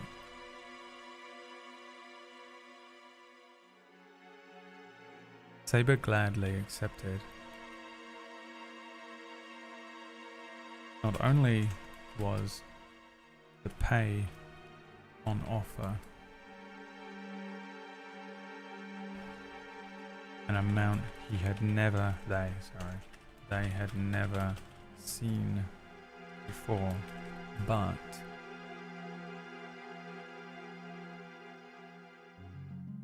it's funny because in my head Saber is just Saber from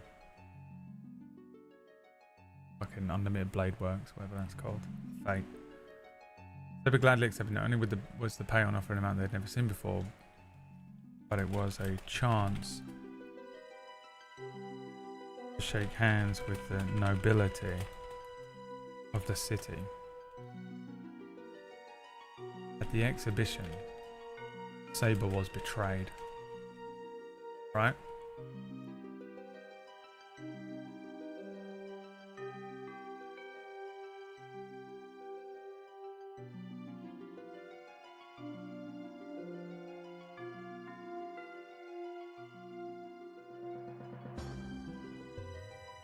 Some of the items on display were magical, ancient relics. One such relic was a dark object designed as part of a dark ritual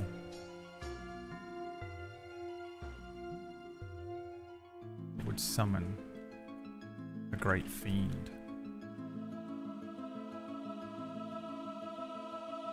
While presenting the item, Saber realized too late that they were being used as an offering.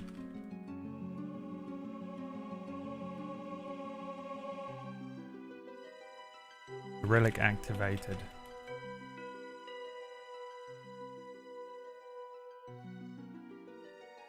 Transforming Saber into something else. Something monstrous.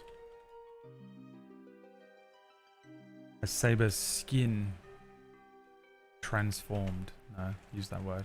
As Saber's skin burned, it turned to smoke. As Saber's mind was invaded by the presence of a greater fiend. Now, D&D, who are like smoke, and he's got like smoke shadow. D&D smoke or shadow fiends, archfiends, I guess.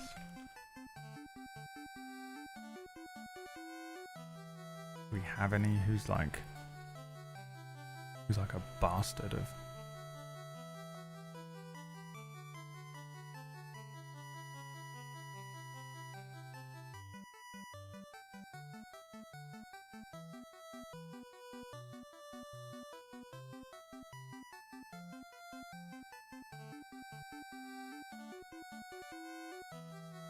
I don't really know D&D lore well enough.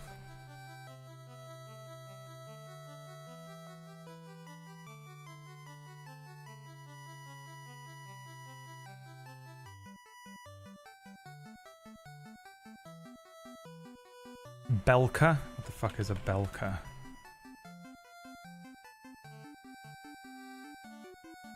Oh yeah. Type of elemental creature of smoke.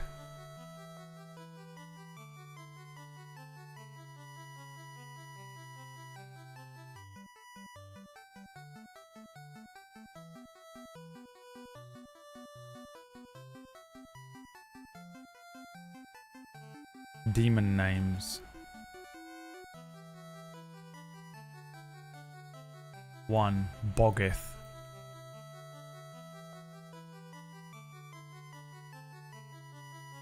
Boggith. The archfiend of smoke, shadows, and dust.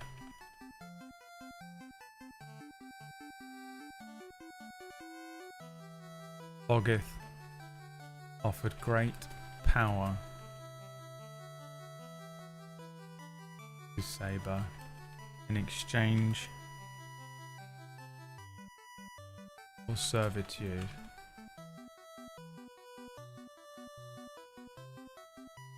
Saber accepted.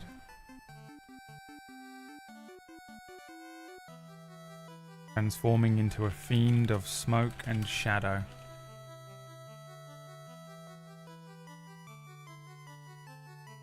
Saber's personality changed along with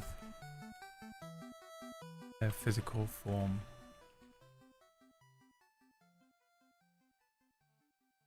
Now driven entirely by a malicious need.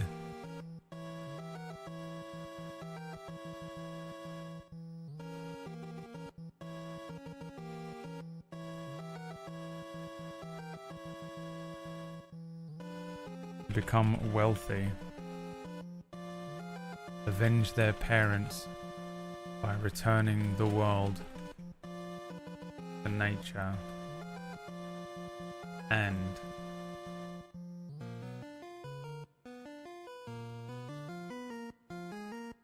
kill Gary.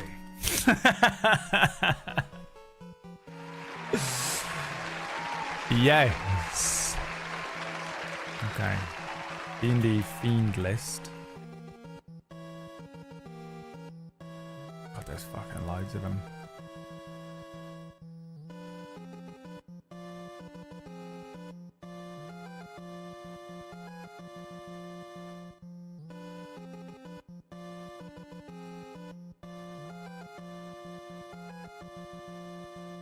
Fiend monster table. D&D table of monsters. Yeah, I need that.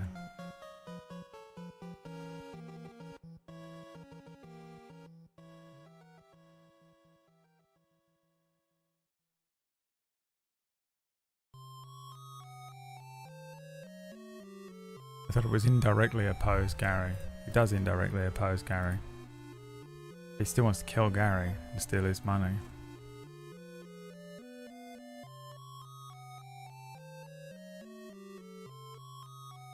Okay.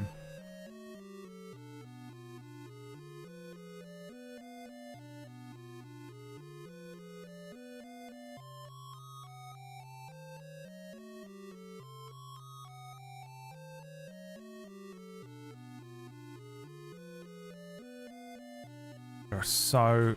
I don't know how to...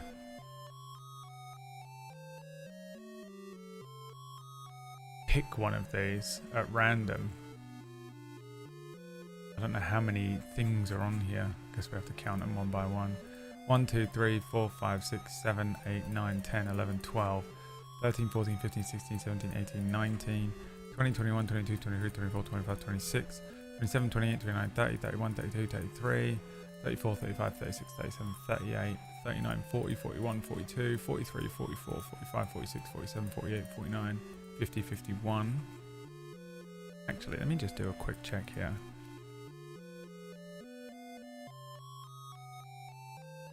D&D themes that are smoke based.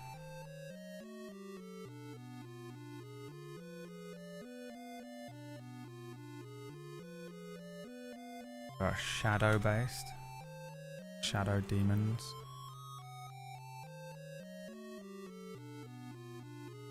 He needs 4 lieutenants. What are shadow and smoke and dust based fiends? There's like mephits, right? Shadow the Wreck God is one of them.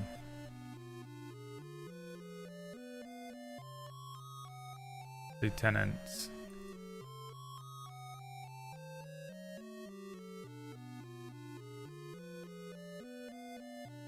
Shadow the Wreck God.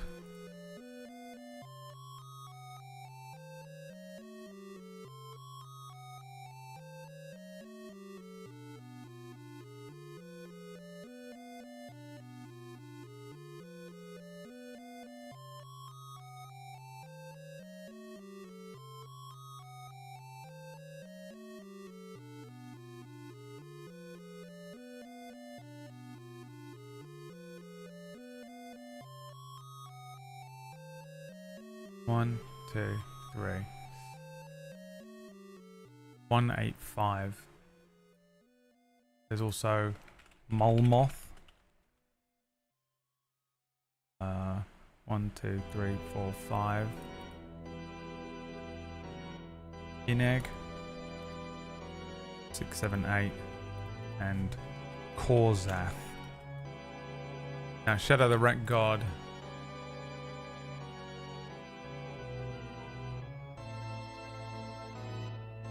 Obnixilis.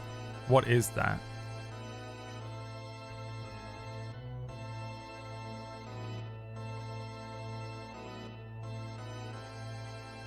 Just a normal demon.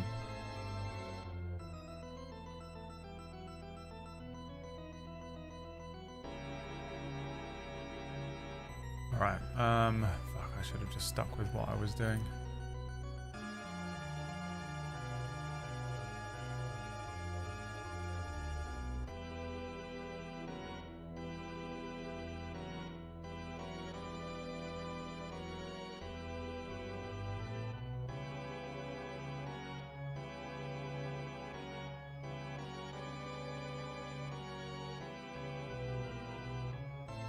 Fuck. 1, 2, 3, 4, 5, 6, 7, 8, 9, 10, 11, 12, 13, 14, 15, 16, 17, 18, 19, 20, 21, 22, 23, 24, 25, 26, 27, 28, 29, 30, 31, 32, 33, 34, 35, 36, 37, 38, 39, 40, 41, 42, 43, 44, 45, 46, 47, 48, 49, 50.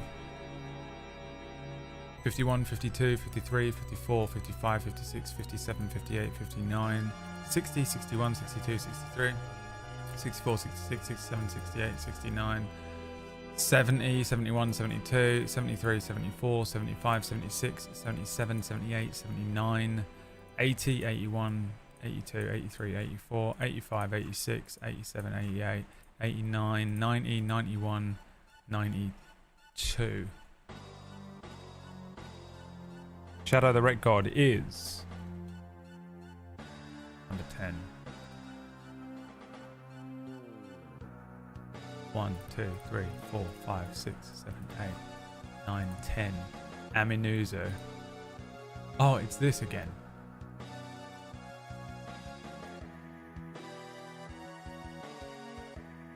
Okay. Now.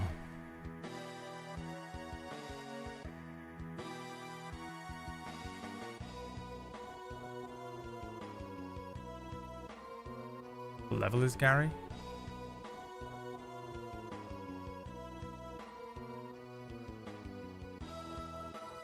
Level 4.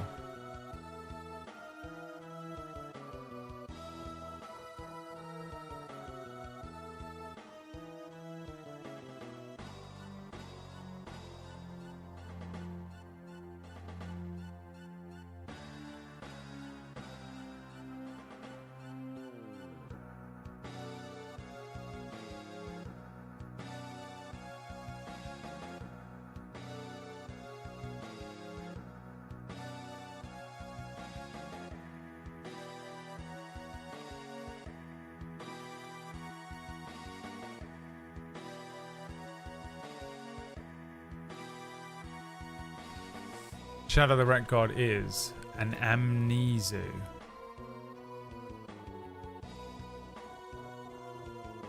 Molmoth is 19. 1, 2, 3, 4, 5, 6, 7, 8, 9, 10, 11, 12, 13, 14, 15, 16, 17, 18, 19. Bulzao. Bulazao are one of these little fucking goat head motherfuckers. Merlin. He returns to us.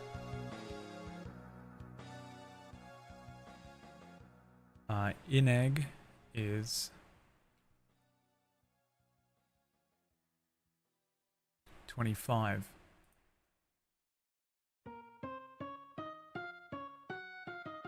That was 19, 20, 21, 22, 23, 24, 25. I don't even know what that says. Kroketoek.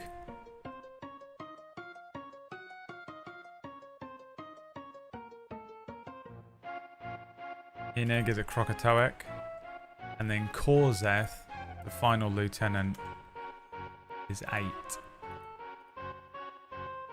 1, 2, 3, 4, 5, 6, 7, 8. An Abyssal Chicken. It was so close. An Abyssal Wretch.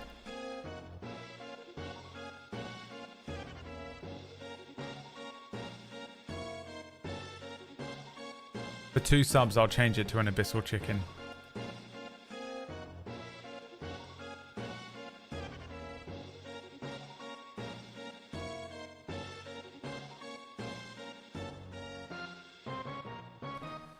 Abyssal Wretch.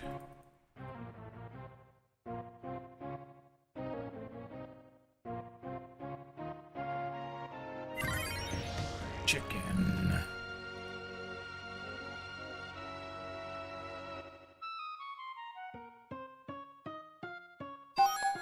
It is done. An Abyssal Chicken.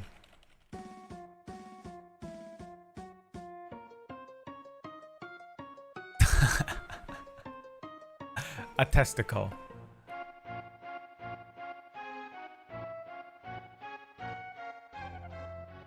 Okay.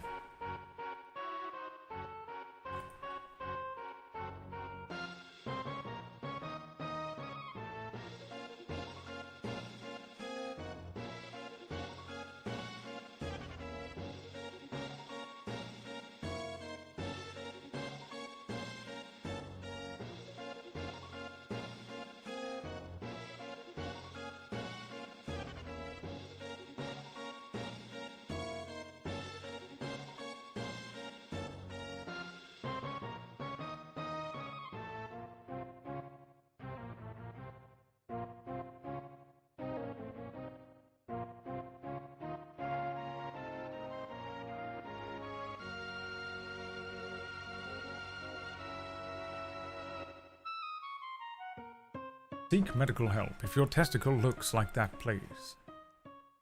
Okay. Let me just quickly...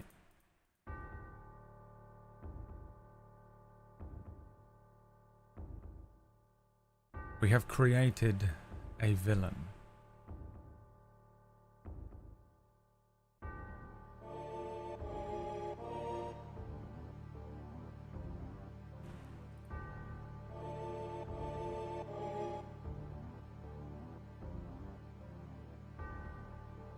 You do get a wheel spin here, so let's do that before I forget.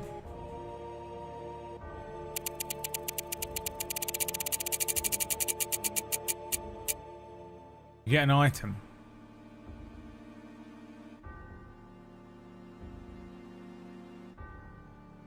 Have you left the sand castle?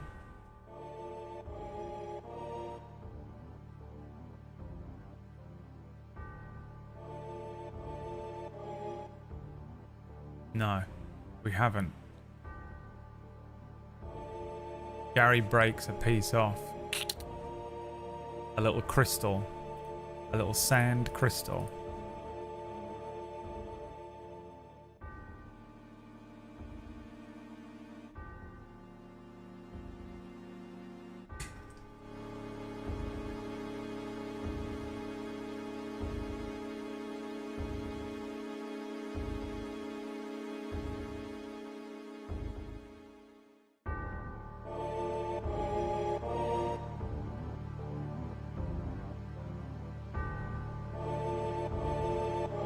Sand crystal added.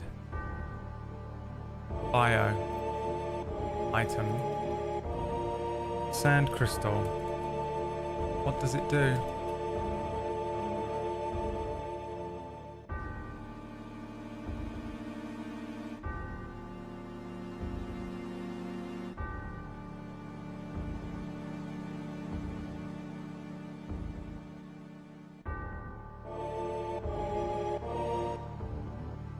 Alright, let's have a look at some of these themes. We managed to, let's see how this sounds.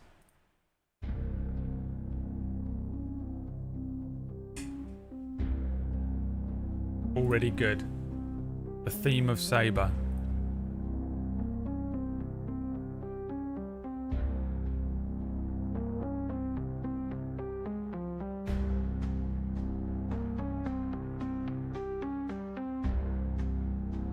It's already good.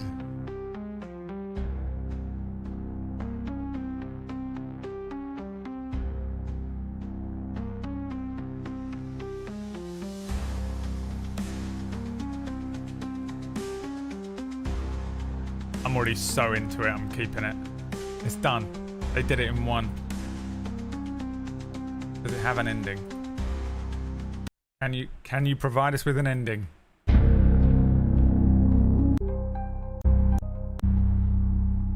Oh my god, it does. It has a fucking ending. Are you kidding me? It has an ending? They never have an ending.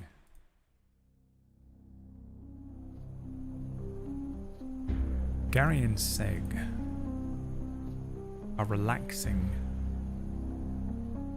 preparing to head west.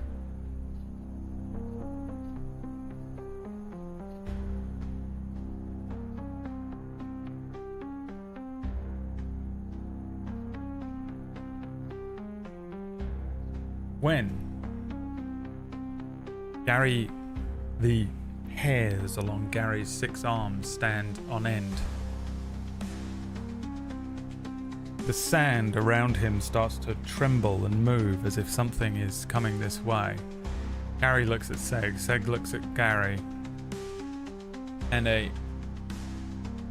section of the sand begins to fall in on itself. A sort of a hole beginning to appear.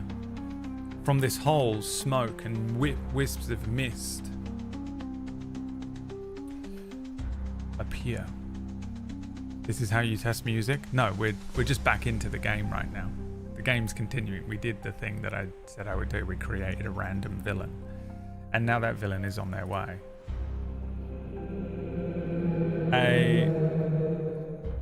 Rising from this smoke is an individual. A vaguely humanoid creature that seems to just be made entirely of smoke and mist rises upwards and appears before Gary and Seg. Gary pulls his staff up, Seg pulls out his blade, and... Well, do you know what? I think at this point I'll ask... What does Gary do?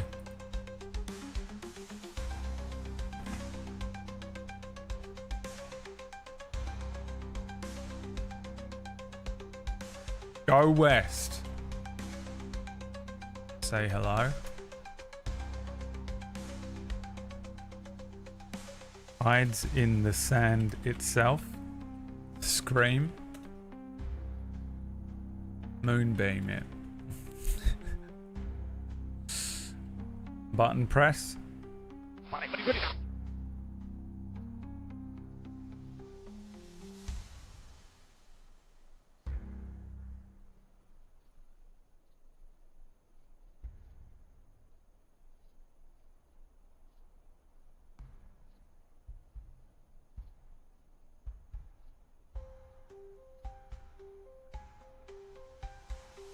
What else you got?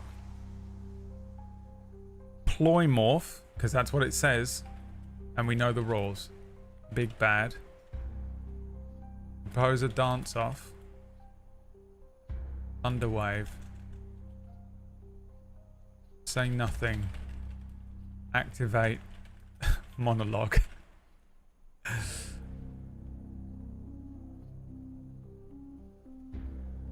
that it? Oh wait, hang on, there is more. Challenge to a rock off. Lick the sand crystal. Lick the sand crystal. Like an icicle. Alright, I'll give you 10 options on this one.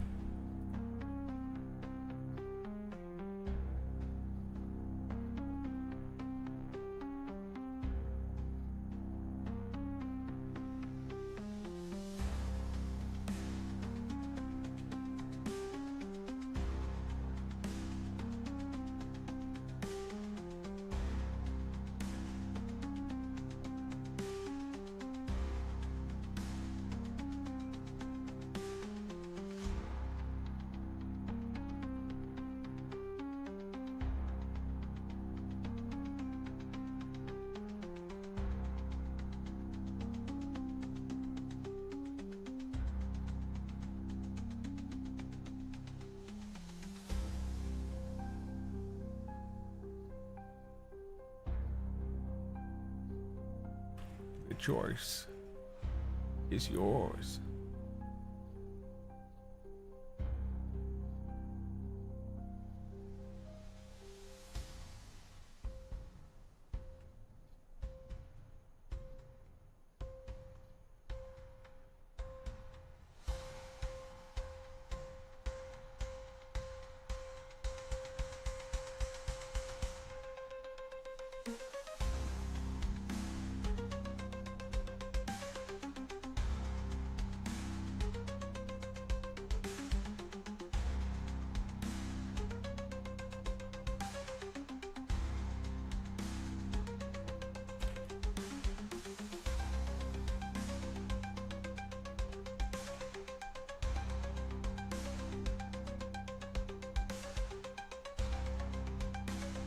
Say nothing, activate monologue.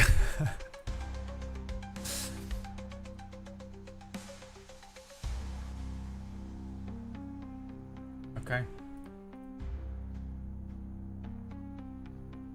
Probably should have written a monologue instead of generating some artwork.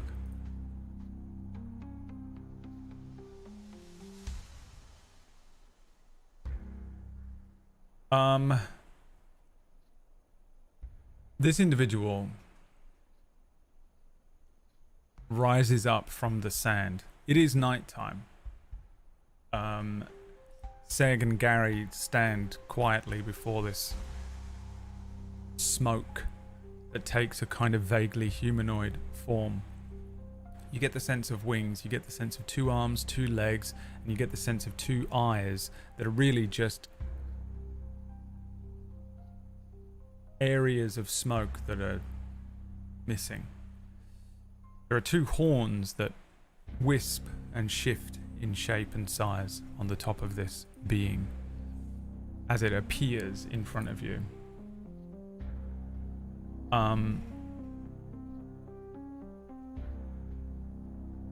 This creature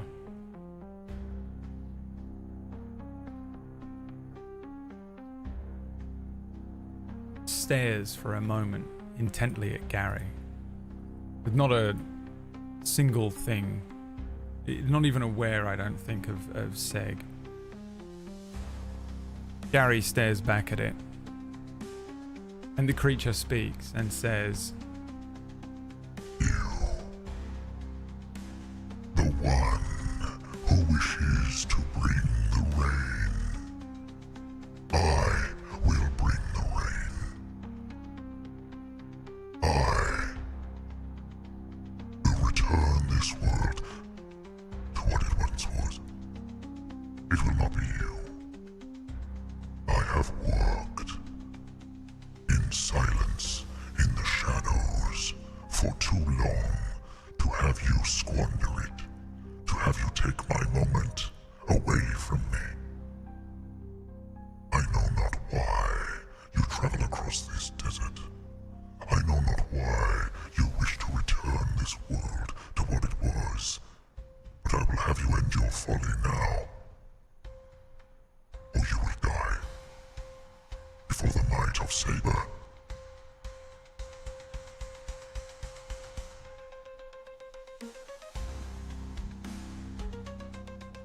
what does Gary do now?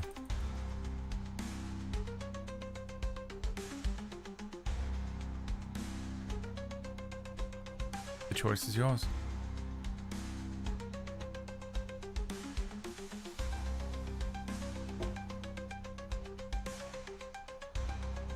Go west.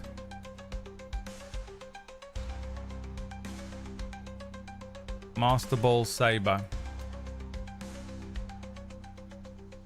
Offer a cold. Fuck me, I can spell. Cold, frosty, iron bro. Who the fuck are you? Peace out. Fireball. Thank you, Anonymous. Ask if they would like to join us. Oh, you think darkness is your ally? You merely adopted the dark. I was born in it, molded by it. I didn't see the light until I was already a gnome.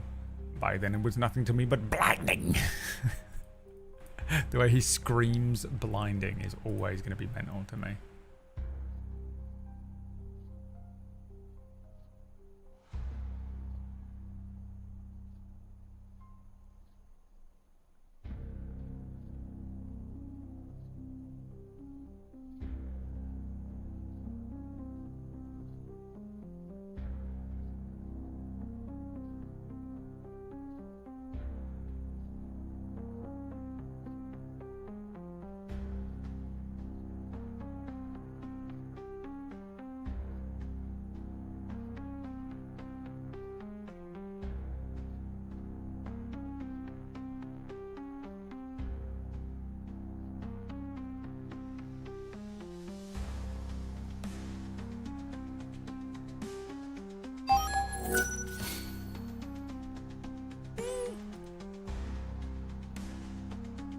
Spin the wheel, huh, Kimagi?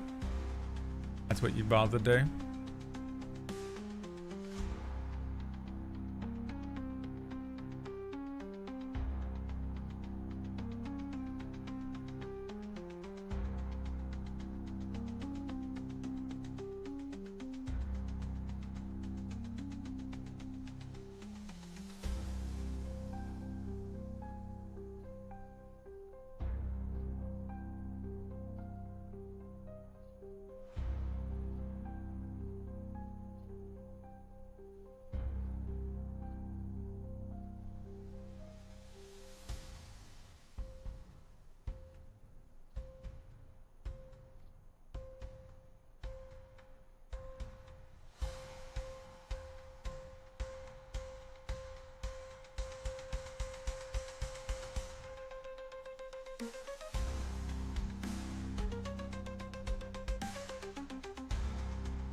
Okay.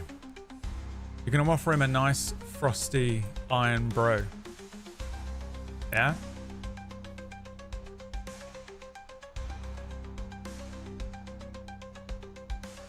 Standing before this smoke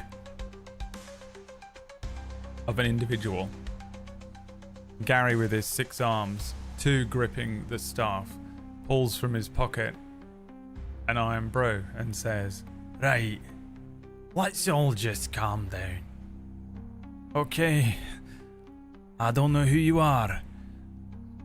You seem to know who I am. It seems that we've got, interests that are aligned. Perhaps I could offer you a nice cold iron brew." One of his hands offers it out. Small form of this gnome offering forward a cold drink.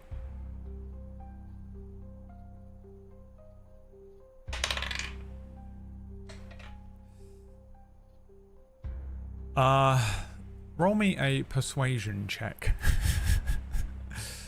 For Gary, this is a +0 to his it's +0 to his charisma. Exclamation point, roll d20 in the chat room. We take the second roll. And while we do that, I'm going to spin the wheel. You earned it. Thank you very much. You get an item. So not that 12, the next roll.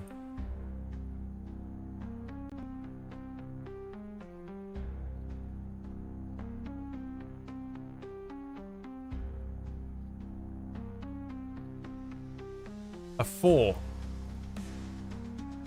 Keep rolling for the item. We'll just take the next roll. It's a 4 on your persuasion check. And a 15 on your item.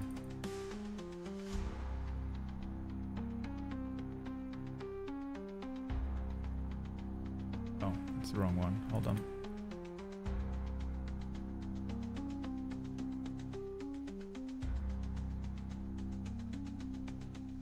Wrapped around Gary's foot, a breeze picks up and something moves across the desert. Some fabric catches around one of Gary's legs while he's trying to offer this drink. It's an embarrassing sight. The spell wind kind of kicking up this bizarre red fabric that moves across the desert and kind of catches around his leg embarrassingly. He reaches down and picks it up. It's a ball gown. You have a ball gown. A red silk ball gown. Gary stuffs it into his bag, his little satchel of holding. Because of that, however, the creature in front of him does not seem to be amused by the offering. The creature says,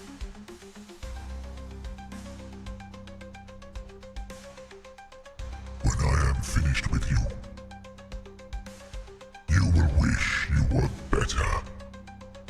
For you will never defeat a creature born exclusively of will, of vengeance, a creature that never gives up. Let us see how you fare against a god. the form shifts and twists.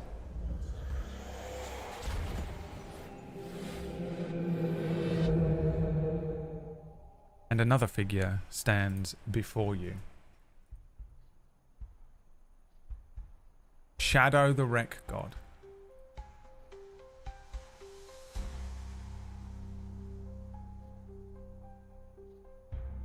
Desert combat. Get rid of all of that. And get rid of the ship. You can get rid of all of this. We can bring in Gary. And we need to bring in a creature known as a fucking Amnesu. I'm guessing this thing is going to be so much more powerful than you could ever imagine.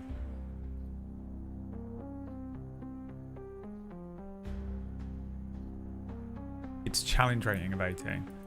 Alright. Shadow. I can't fucking see my own keyboard. The Wreck God. Create an NPC.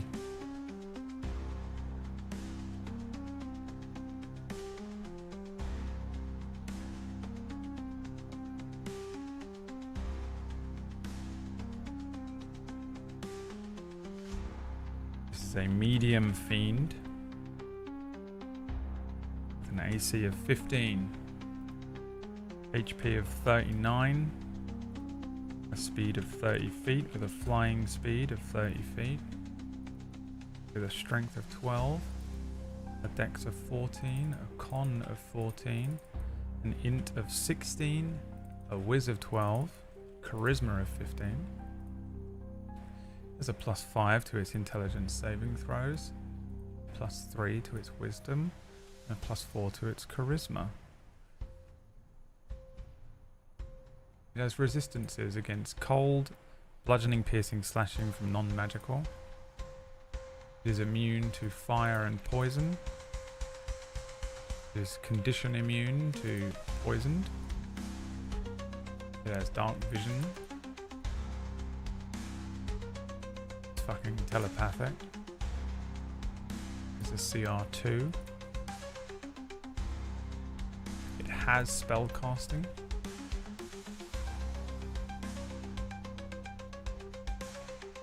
Charisma based spell casting.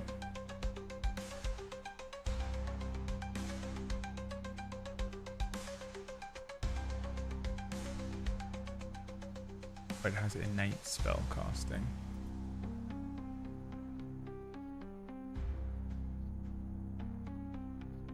Okay.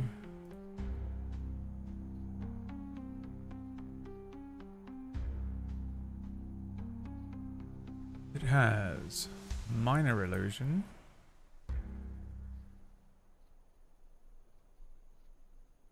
thaumaturgy,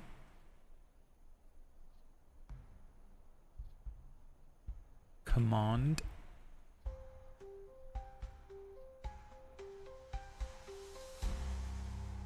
shield,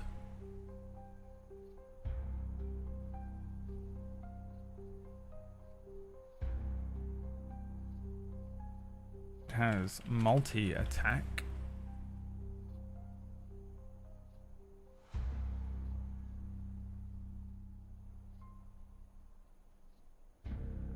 Two attacks with a scourge and a disorienting ray.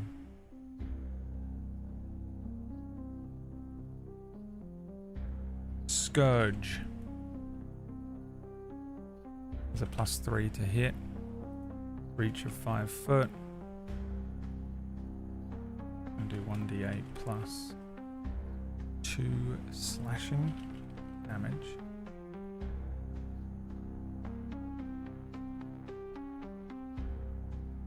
The disorienting ray. There's a +4 to hit with a range of 60 feet. That does 3d6 fucking psychic damage. Target must succeed on a DC 12 intelligence saving throw or be stunned until the end of its next turn.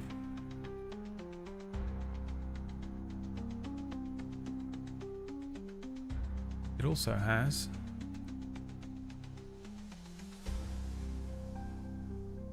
reactions. You want to know what they are? Oh, you'll find out, alright.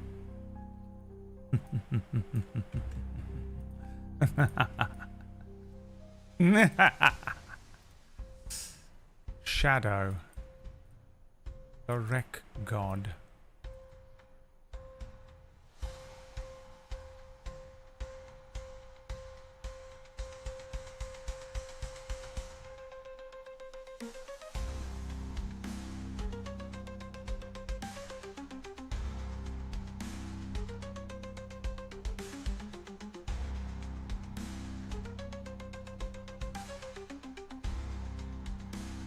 All right. Time for you to roll initiative. Gary has a +1 to his initiative.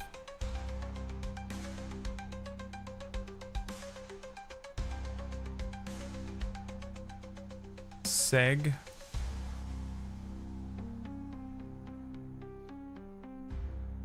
is also in the fight.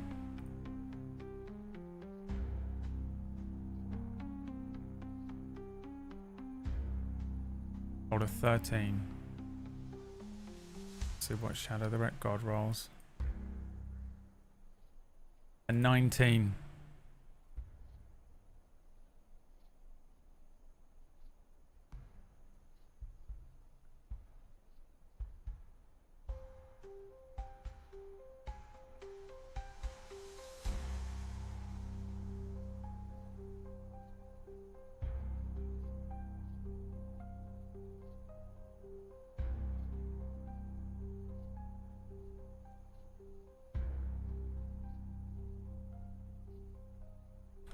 That an 11. Gary goes on an initiative of 12. Last. As this creature known as Saber shifts and transforms, what's left behind is this green, horrific, gruesome humanoid creature with a short, squat body and stubby limbs. If you've ever wondered what Shadow the Ret God looks like in real life. About 4.5 feet tall, 200 pounds. This horrible creature sprouting these leathery wings with these sort of black leathery wings with this silver trim to them. A bald head, disproportionately large, elongated compared to the rest of its body. Giant eyes, a pug nose, a mouthful of jagged teeth. This thing, this globulous, bulbous thing, looks at you with a twisted grin that comes all the way up to the sides of its forehead.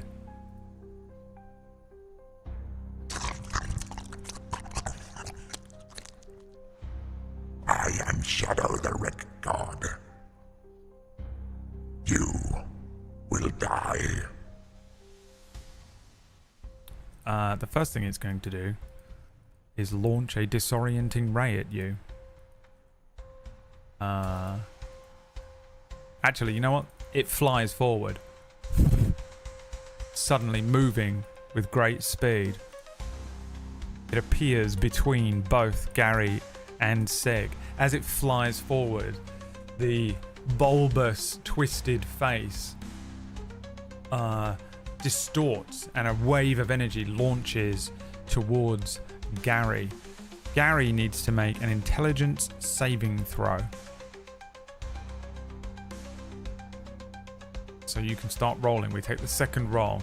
He has a +4 to his intelligence for this roll.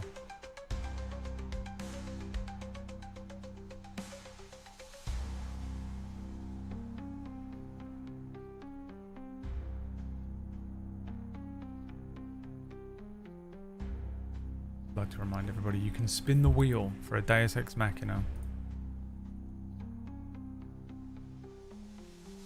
So we're not taking that 10, it will be the next roll. You have to beat a 12. You have a +4 to this.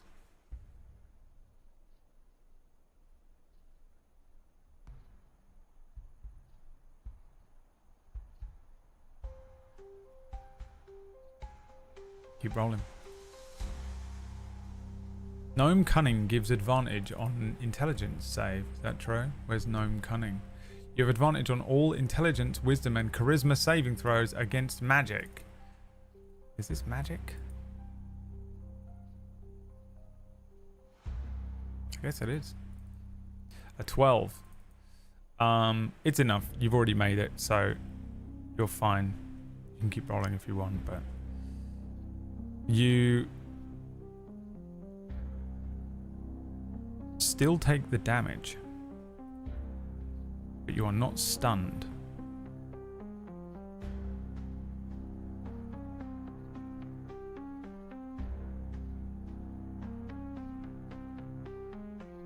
Oh, no. I've completely misread this. He needs... It isn't just a saving throw. It's an attack roll, which was an 11. So it just doesn't matter. Completely irrelevant. The whole thing. I thought it was just the attack, but it wasn't, because I had to spam this creature together. Okay. A sort of bizarre wave of arcane energy, almost like a microwave, distorts the air. Gary, kind of moving to one side naturally, feels this energy pass him by. A moment later, the creature is standing there next to Seg. He's going to attempt to attack Seg with his Scourge on a natural 1. Roll me a d20, chat. The creature has critically failed on a melee attack roll.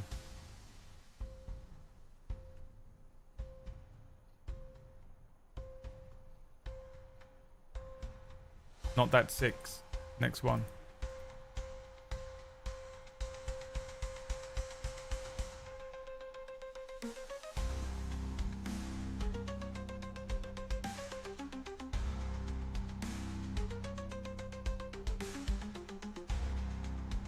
Keep rolling.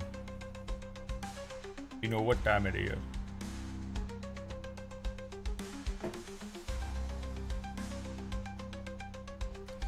A 14. Your enemy grabs your weapon and they can make an attack with it as a reaction. Well, this isn't really a weapon. He's just slashing at you, I guess.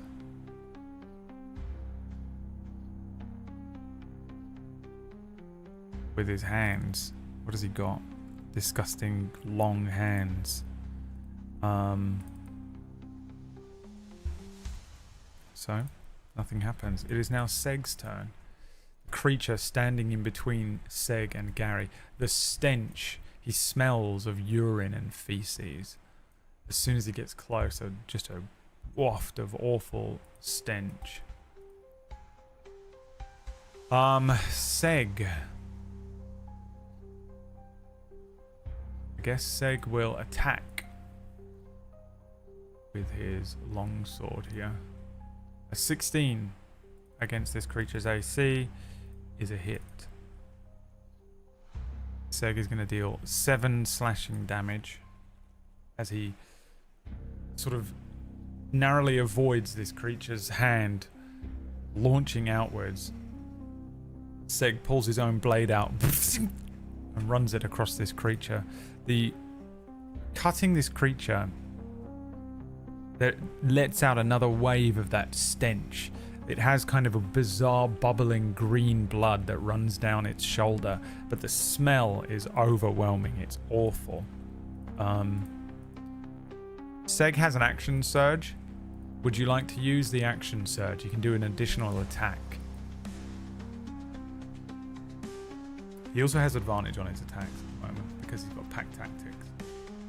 I'll just let you write yes or no in the chat. Voice is yours. We'll see. Yes, yes, yes, yes, yes. Okay. Action surge burned.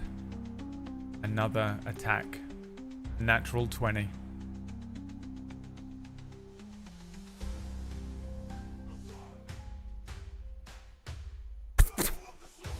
Two cuts.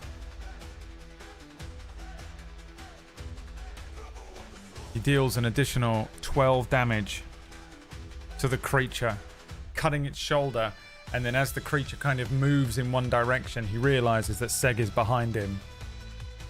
As the creature turns, Shadow the Ret God looking at Seg, another wound opens across the creature's chest. Seg. Okay. It is now Gary's turn. The choice will be yours. What does Gary do? So we have the options here for you. Physical attack with the staff. Cast a spell. Wild shape, that's transform into an animal. Heal. Run. Hide. Dodge. Use an item. Get creative.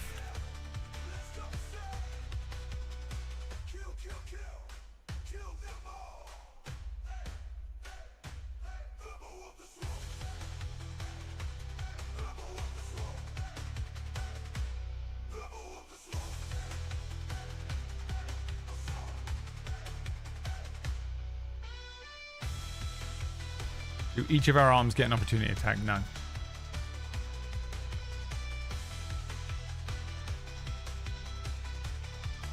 Cast a spell, wild shape. Spell or wild shape?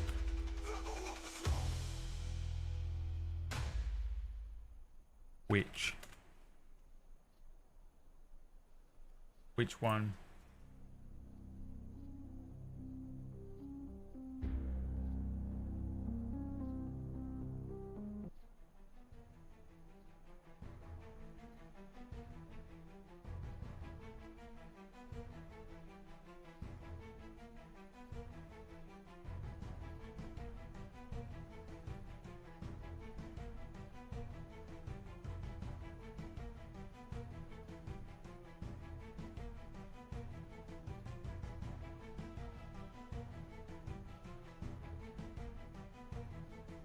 Cast a spell. Okay. Gary's spells are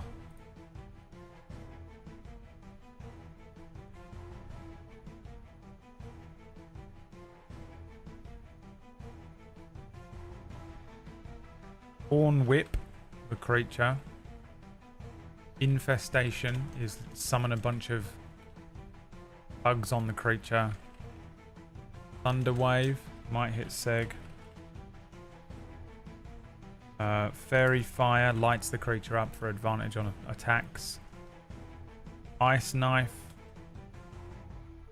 You are at close range.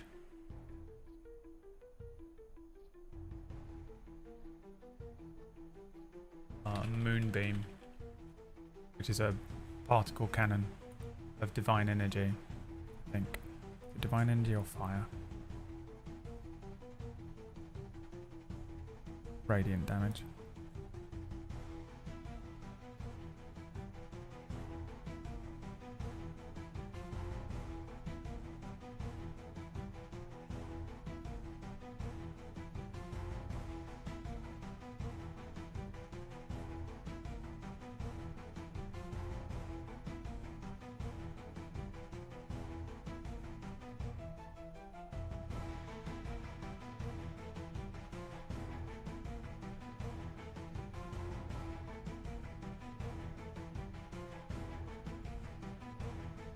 Moonbeam. Okay. Did forget something that happens to Seg. Seg needs to make me a wisdom saving throw.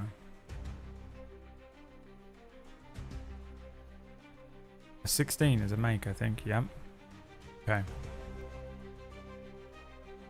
Moonbeam from Gary. Moonbeam.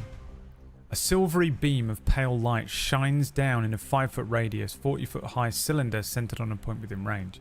Until the spell ends, dim light fills the center. When a creature enters the spell for the first time or starts their turn there, it's engulfed in ghostly flames that cause searing pain. It must make a constitution saving throw. It takes 2d10 radiant damage on a failed save, or half as much on a... Okay, so that is going to be right now. Gary's not going to want to move. Gary doesn't have any bonus actions, I don't think, that makes sense to use right now. So, the beginning of the creature's turn. Constitution saving throw. This creature has to beat Gary's spell save DC of 12. Constitution saving throw coming in. A 5 is a fail. So this creature will take 2d10 radiant damage. 12 damage. This thing is messed up immediately.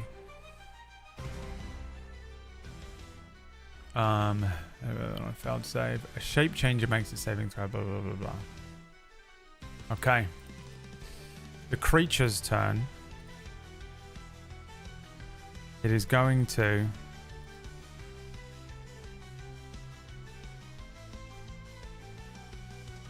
I think it's going to repeat its attacks.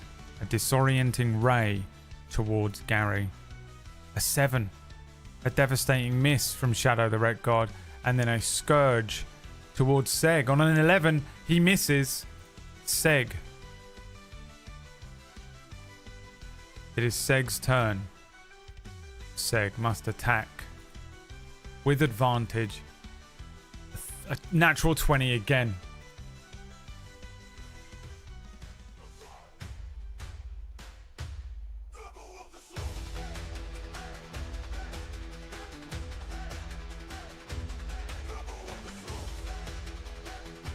The damage 16.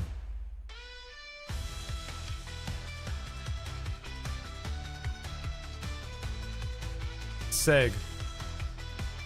You just see him moving around this creature. At the end of it, he comes to stop still. A line of blue left behind him. As the fade of the blue leaves, the creature, this bulbous green thing,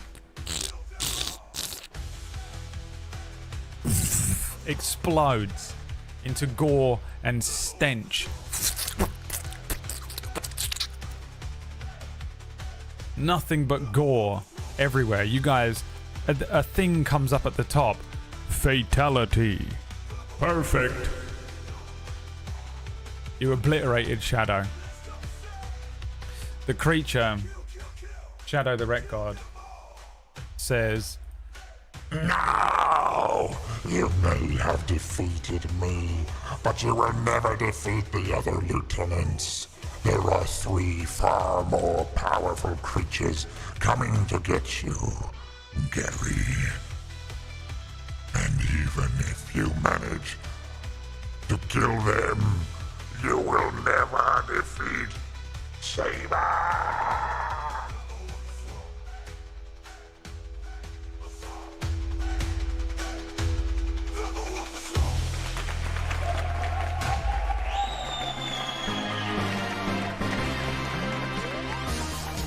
absolutely destroyed this creature.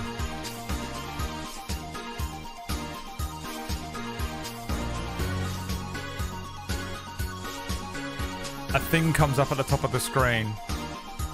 1 of 4 lieutenants defeated.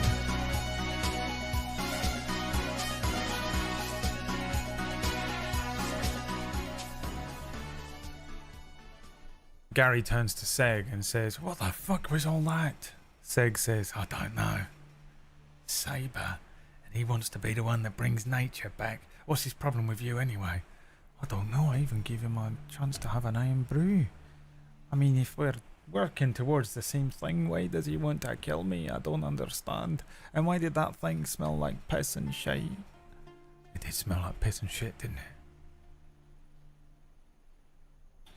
1 of 4 lieutenants defeated.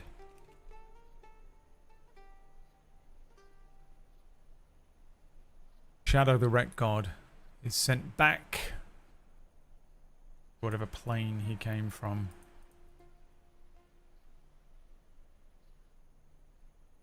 And a villain has been created today in the form of Saber and the 4 lieutenants.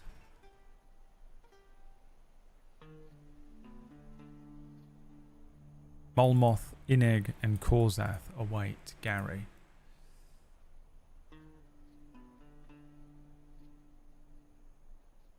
Okay.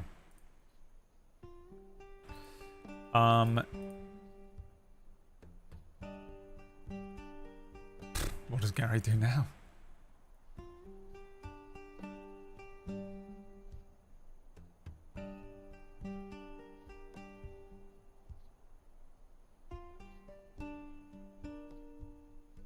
Go west.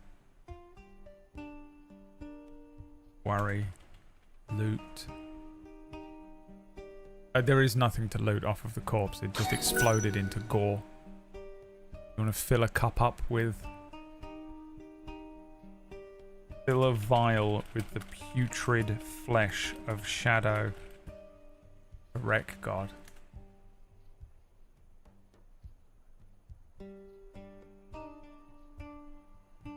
Short rest, long rest.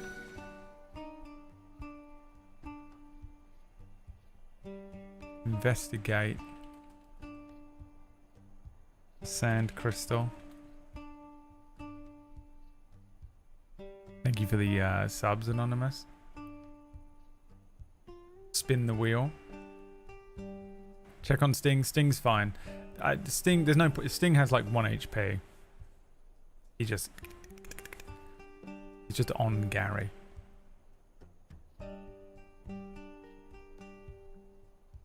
Wild shape into a horse and carry Seg west.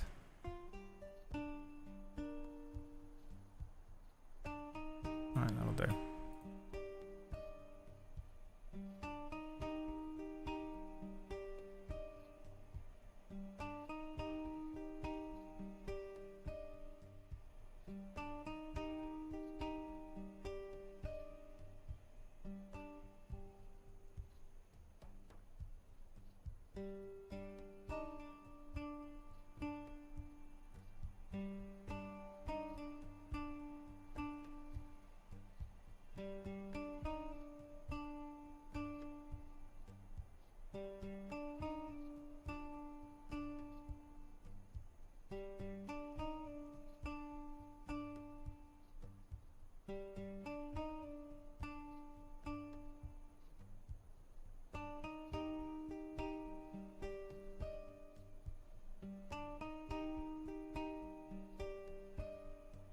Fill a vial with the putrid flesh of Shadow the Rat God and investigate the crystal. We can do them both, I think.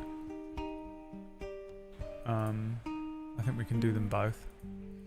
Start rolling for your investigation check. You have +2 to your investigation check. We take the second roll. Gary takes out an empty vial from his pocket and... Oh, that stinks. Fills the vial with some of the putrid flesh of Shadow the Wreck God. A vial of a vile flesh.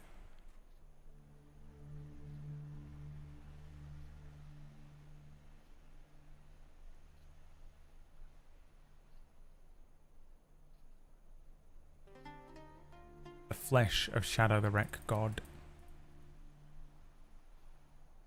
So we're not taking that 19, we take the next roll. Keep going.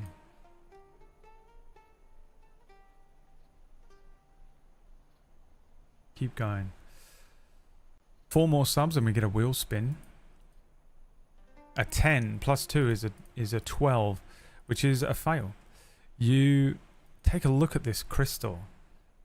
Gary, over the course of the evening, looking at this thing, trying to figure out maybe what it does.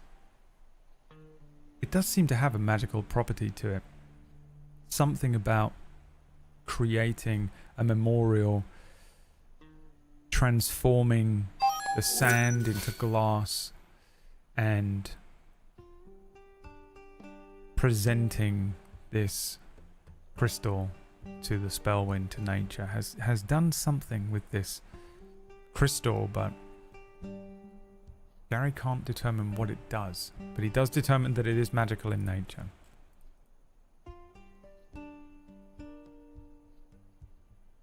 He certainly determines what it... He doesn't determine what it is, but he determines that it is magical in nature. What does Gary do now? We can take off this and this. We can add some others. We can reset that goal as well. We'll spin the wheel when we come back.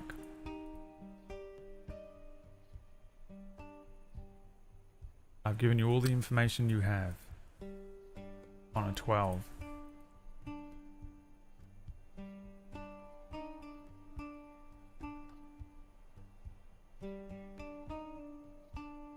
Like the ball gown. Give you those options. That's what you've got.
Check the ball gown and then wild shape into a horse and carry Seg west. Okay, another investigation check then, please. +2 to this check. Start rolling. We take the second roll, flush out the previous ones.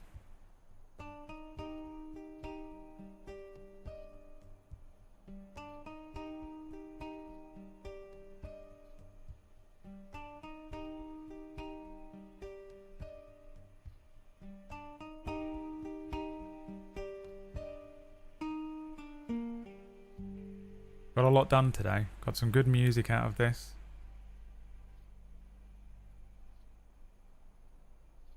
We've got a villain that has appeared. We've obliterated an enemy. Got a few items.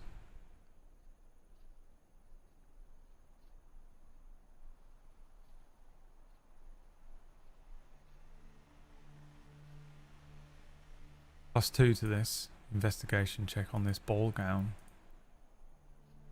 Next roll. Oh, and we've got a wheel spin. An 11, a 13. This is just a normal ball gown.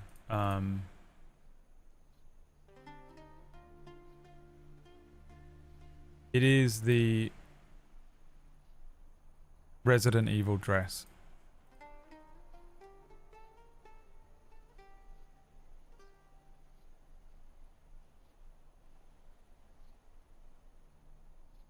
That's what it is. It's the Resident Evil dress. Let's spin the wheel.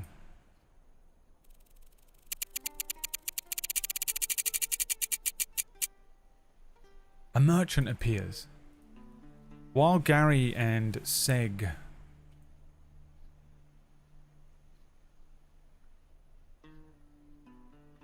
are sitting, let's see if merchant generator here.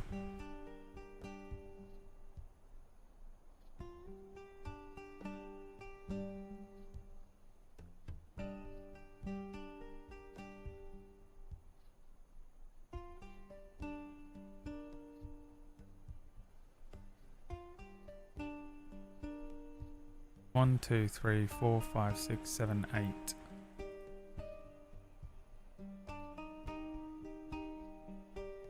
Eight.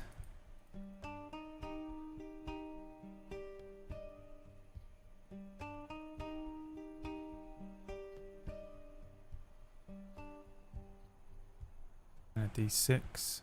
1. Okay.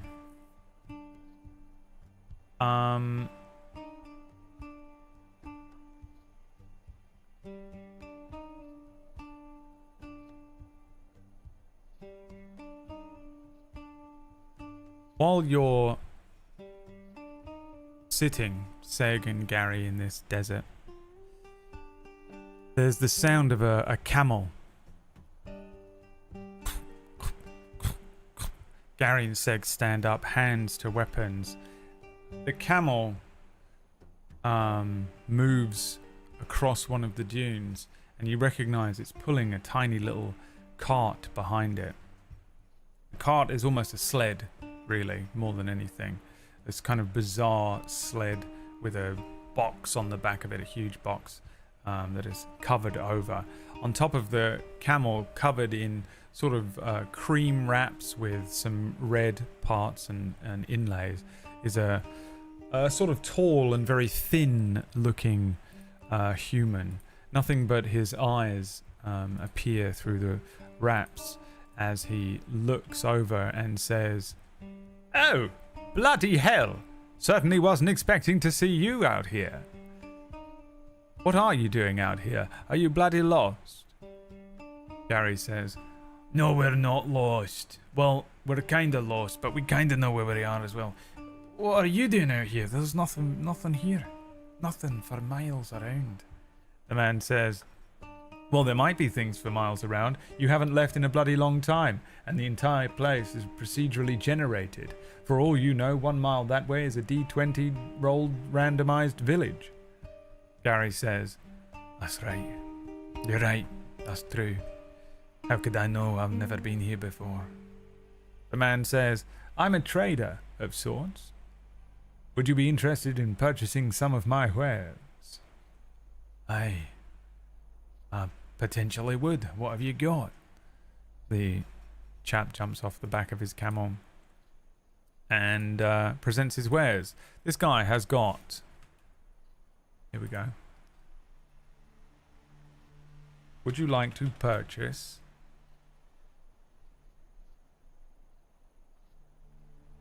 some +1 armor padded?" How much is that?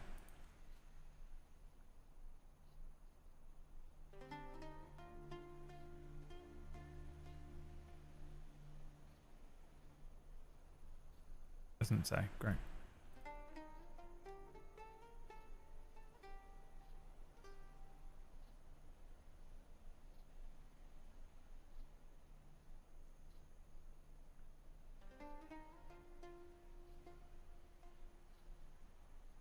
Oh, let me open the fucking Dungeon Master's Guide.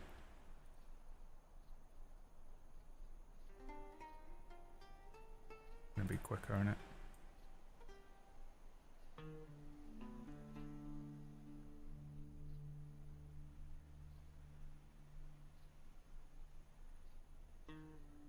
No, it is not. Why doesn't it give you prices for this stuff?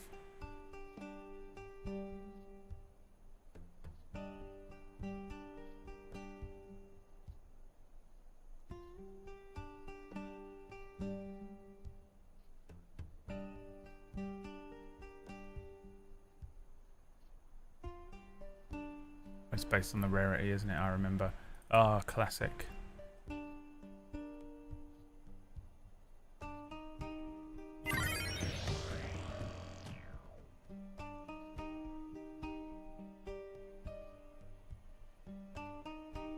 What page of the DMG is the pricing? What page of the DMG is the pricing? 135.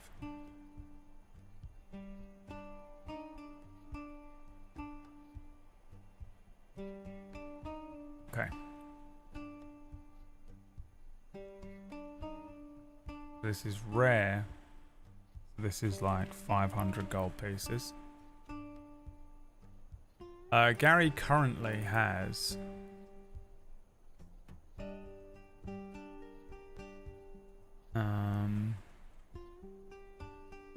leather armor.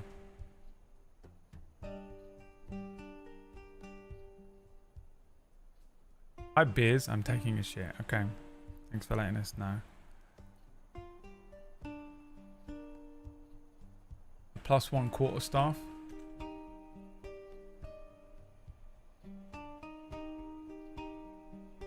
$500 gold pieces. Armor of resistance to thunder. Splint armor. That's 500 gold pieces. A cap of water breathing.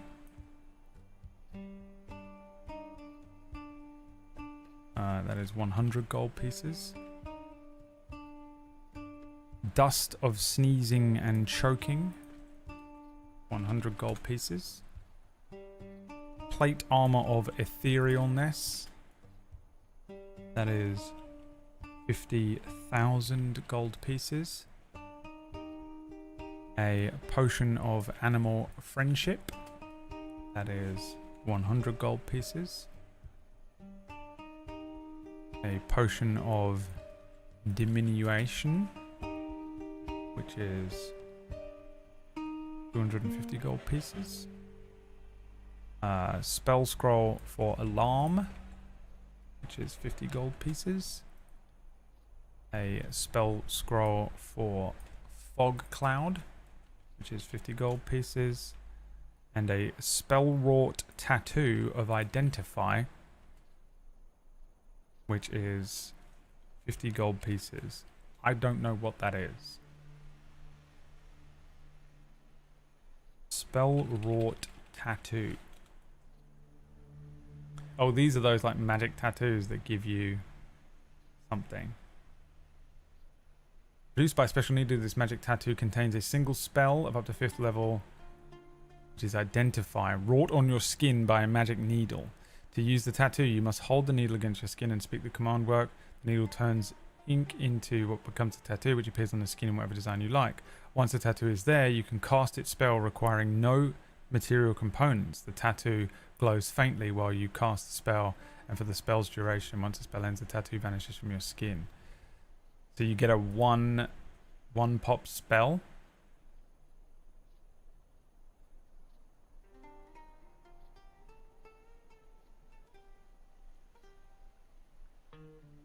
Is that how that works? That's pretty great. So let's have a look at what Gary's got. Money-wise, he's got 740 gold pieces. Does it not say that on the sheet?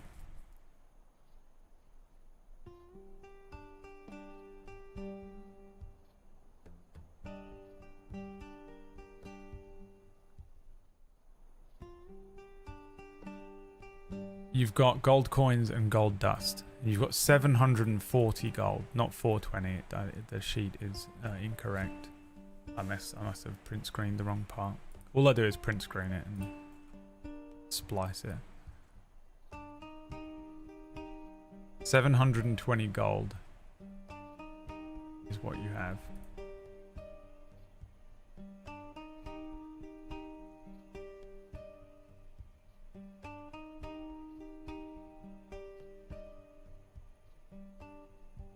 Okay.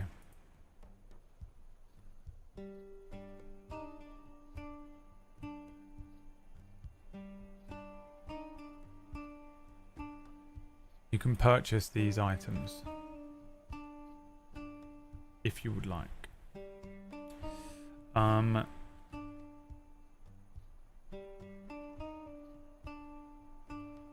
Is spell wrought tattoo single use?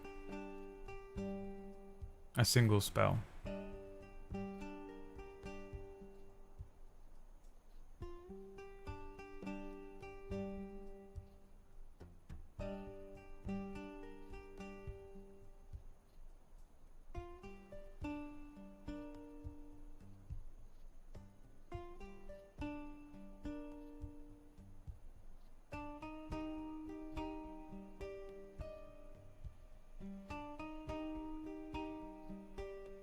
Can we get 2 tattoos?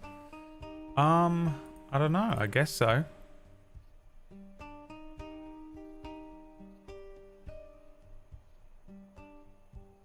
This guy's got a tattoo pen, one of those modern ones that's not the gun. It's like one of those new tattoo pens that are like a big fucking thing.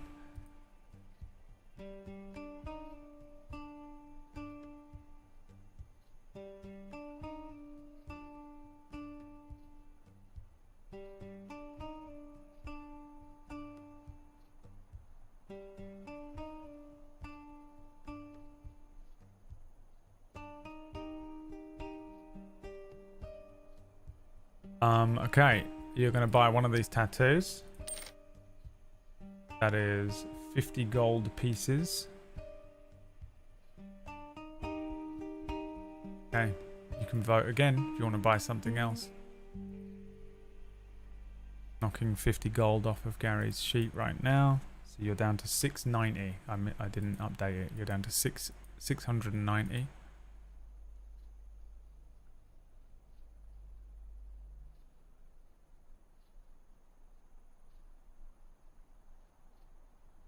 Also, this guy starts tattooing Gary.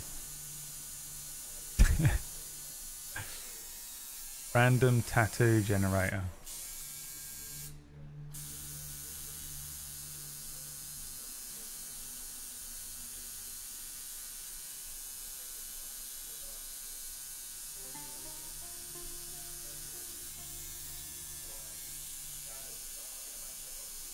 He gets this tattoo. I don't know what that even is. Just a weird pattern.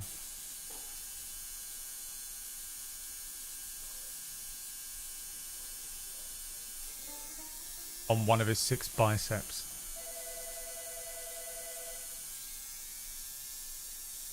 There's just a shot of Gary laying in a modern day tattoo office with like a tattoo parlor with like the guy who was selling him this doing the tattoo that fades in.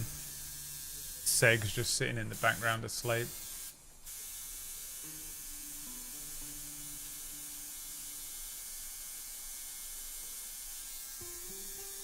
Okay, you're buying the dust of sneezing and choking. Okay. So you're down to 590.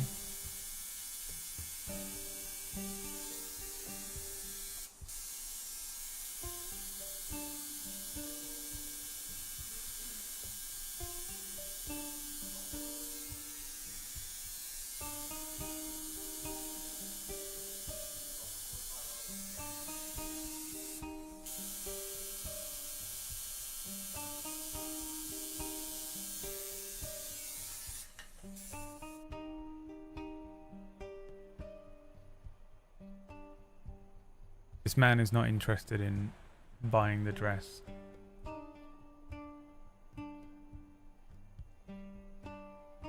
I'm not interested in your dress, only money.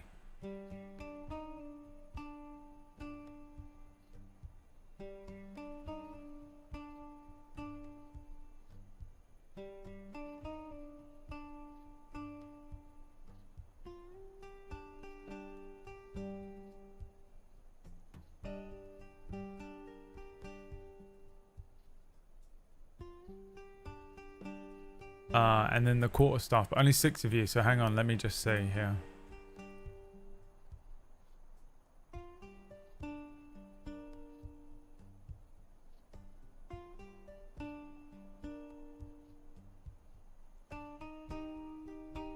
Because I didn't give you the option to buy nothing.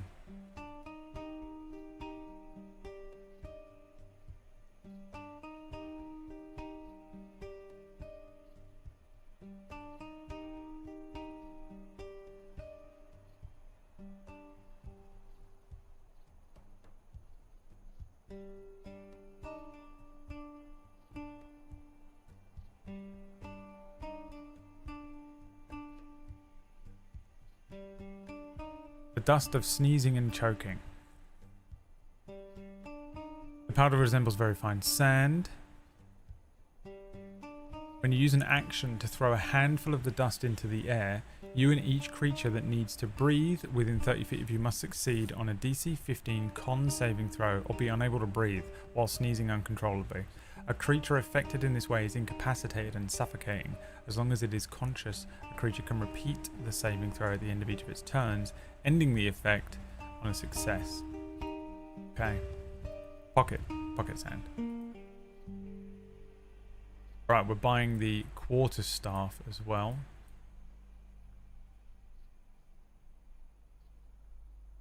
Now Gary has a +1 quarter starf. A +1 quarterstaff added.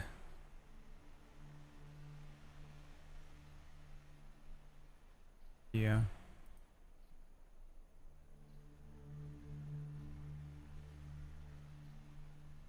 +1 quarterstaff, and you're down to 90 gold right after that.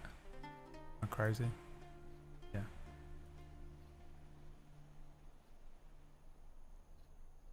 Does he wield 2 of them or only 1? Well, you've only got 1 of them. What do you mean? The other quarterstaff? No, there's no. You have a stick, and you have a +1 quarterstaff. He can't wield 2. No. You can use Dex for a quarterstaff, though, right?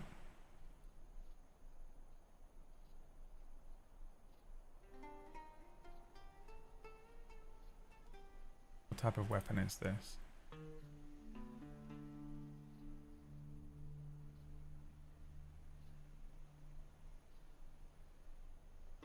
Oh, maybe not.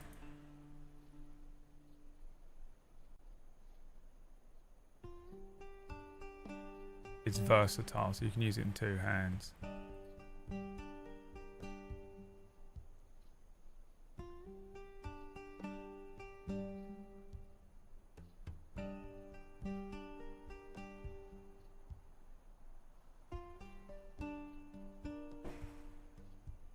Ask the merchant for a 10 gold discount on 2 more tats.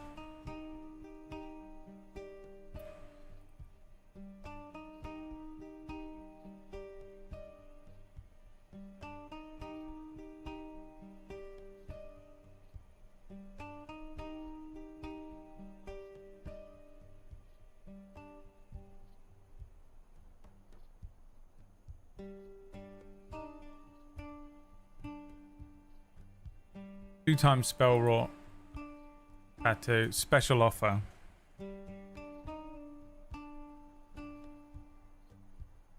I will give you one. What was his voice? I will give you. His voice keeps changing. I'll give you one special discount. 2 more tattoos at the low price of 90 gold.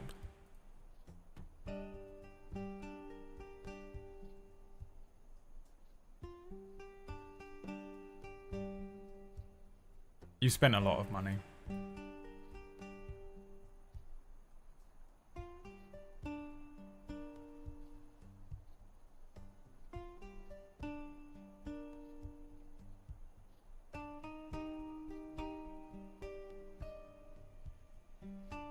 He says, I tell you what, spin that wheel again and I'll give you 3. He smiles, his mouth full of gold. Not his teeth, his mouth is full of gold. It's where he stores some of it.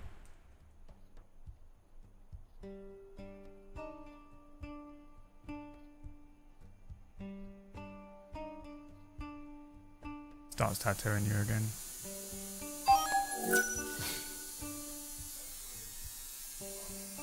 So now you have 3 spell wrought tattoos. Let's pull up the random tattoo generator again.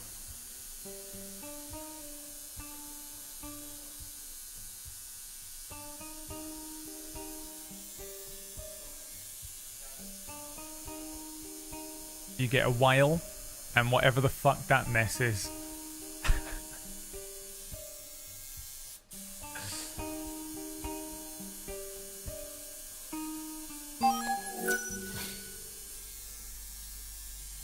So you've now got 3 tattoos of identify. A snake. 3 tattoos of identify. If you give me 3 more subs, that becomes 4.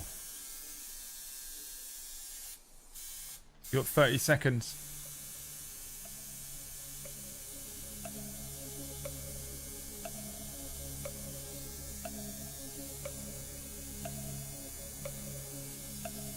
Before the merchant leaves. The merchant's packing up his stuff.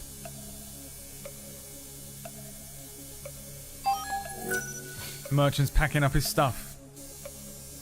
There's one. Gabe, thank you very much. Riviera, thank you very much. Shadow the Wreck God. Oh, it's restarted. You've got 30 more seconds. It's restarted. Oh, it stopped. Alright, I'll give you 30 seconds. Oh, you did it.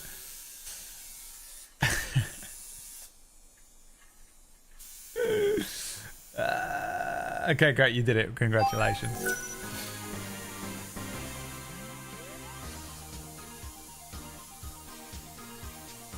Then you put 2 towards a new wheel spin. You also get a wheel spin. 8 more subs and you can spin the wheel 1 more time.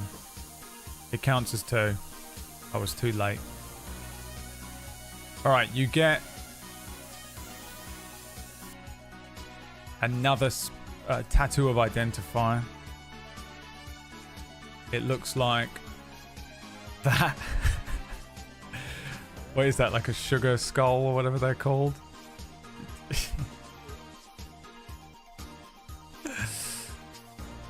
So you've got 4 tattoos of identifier. That's 6, 7, 8. So 2 more, and we'll do 2 more wheel spins. Here's 1. Let's see what you get on this wheel spin. Spin for Seg. A spin for Seg right now. Seg gets a magical item. Okay, roll me a d20, chat. Oh, no. Yeah, roll me a d20.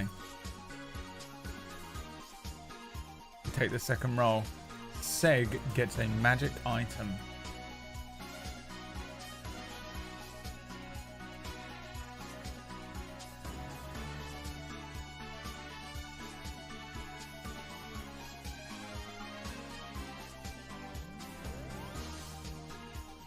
But what will it be?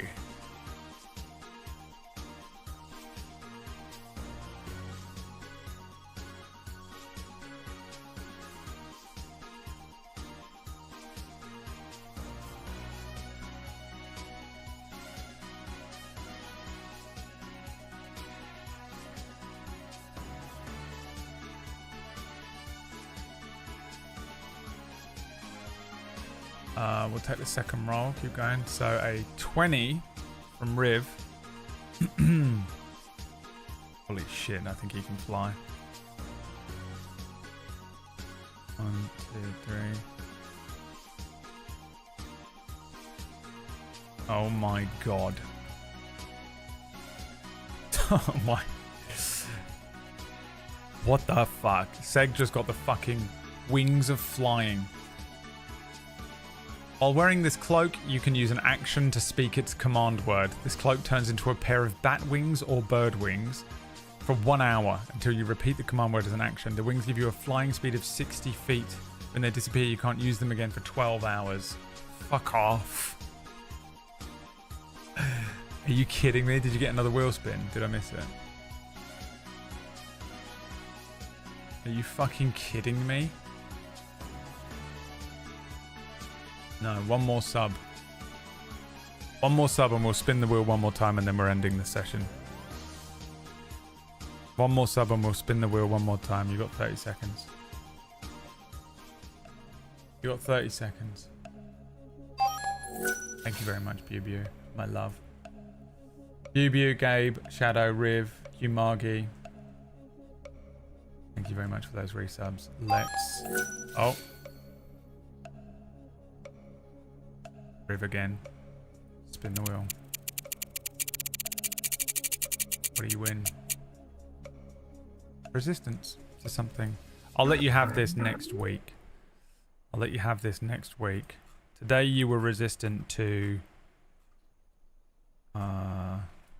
something. I'm just going to make a note.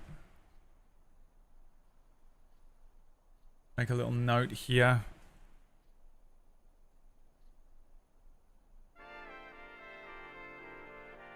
Start with resistance. Are you, as well, so that we don't forget, are you using one of those identifiers on the sand crystal? You can type yes or no in the chat.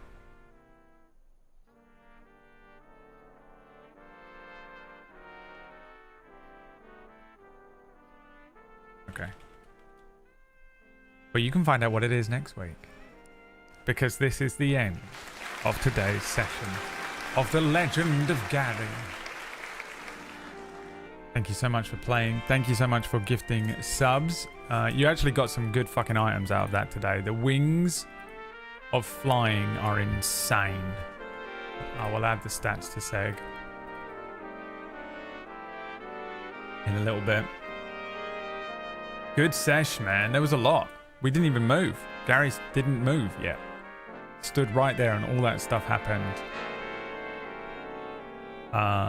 Really fun. I hope you enjoyed it. If you did, come back next week with a handful of change and give me some of it, because I need money to run these sessions. And if you didn't enjoy it, well, fair enough. I'm not going to tell you what you can and can't enjoy. Appreciate you all watching the stream. Remember, if you like D&D and if you find this interesting, you can tune into Table Story. Table Story is a big collaborative channel with lots of streamers on it, and we play D&D games and TTRPG games such as Pathfinder throughout the week. Mondays you can watch a Pathfinder game. Tuesdays there's a D&D game called Cura run by me. And also this weekend, next Saturday, it will be this if it plays. Let's see. Didn't play. God damn it. Here's a campaign that we've been playing off stream for many years in secret. There are between 10 and 20 players in this campaign at any given time, many of which are famed streamers on Twitch that you know and love. And we're going to play 3 sessions of this campaign live on Table Story. To catch you up, here's some of the stories so far. You don't actually need to know anything, this show is going to be very dumb. Ever Earth. A vast world made up of 7 kingdoms. I won't bore you with every little detail, you've seen a D&D show before. Orcs, sea monsters, swords, shields, magic, you name it. If you've heard of it, and maybe if you've imagined it, you'll find it here somewhere. The characters in this campaign were brought together as members of a huge unaffiliated guild that exists all over Ever-Earth, known as the Jax Guild. Members of the guild are multi-skilled agents who are hired to take on a variety of jobs, from combat-based epic adventures, investigations of all sorts, and even helping old grandpas sweep their porches. The group we are following are already established Jax Guild members who have completed a variety of quests, earning renown, gold, and treasures along the way. They have laughed, cheered, and cried. They have won, lost, and died so far on their journey. The party met in Stone Town at the centre of the Kingdom of Vale. After taking on all manner of quests from the guildmaster here, Esmeralda, a hero from tales past, the party have fought and saved the town from the dead king, they've uncovered a sinister dragon cult, they've travelled underground to face off against ancient drow houses, returned the long-lost memories of legendary hero Beowulf, survived the Feywilds, conquered a subterranean kobold tower, and even helped old Millicent deliver her letter. So join us for a sneak peek into our secret campaign that we call Oracle's Rest.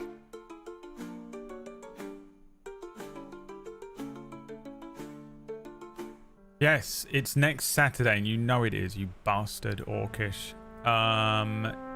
Tune in for that on Saturday. That is going to be 3 sessions of Oracle's Rest. It is a little bit of a thank you from me to you guys for when you guys supported me at the beginning of the year. I said that I would run an Oracle's Rest live as a sort of an incentive. Originally I was going to do it on this channel, but I just decided to make it a bit more of a thing, and I'll do it on Table Story. So tune in on Saturday next week. Is there anything going on this Saturday? I don't think so. No. This will be the 10th, 17th, and the 24th of August. You can watch 3 sessions of Oracle's Rest. I've got a little thing set up for them to do for 3 weeks, so you can tune in for that then. Thanks again, everyone. We'll be carrying on with the Twitch Plays game next Sunday if you want to tune in for that. Lots of D&D this week. If you're into D&D, I'll see you basically every single fucking day. I'm going to be exhausted. Have a wonderful rest of your day. I'll probably play some PUBG later on with Orcish. He said he's going to play games with us today, and I'm really looking forward to spending time with my friend Orcish live on his channel. See you later on. Thanks for watching, everyone. Have a good day. Bye.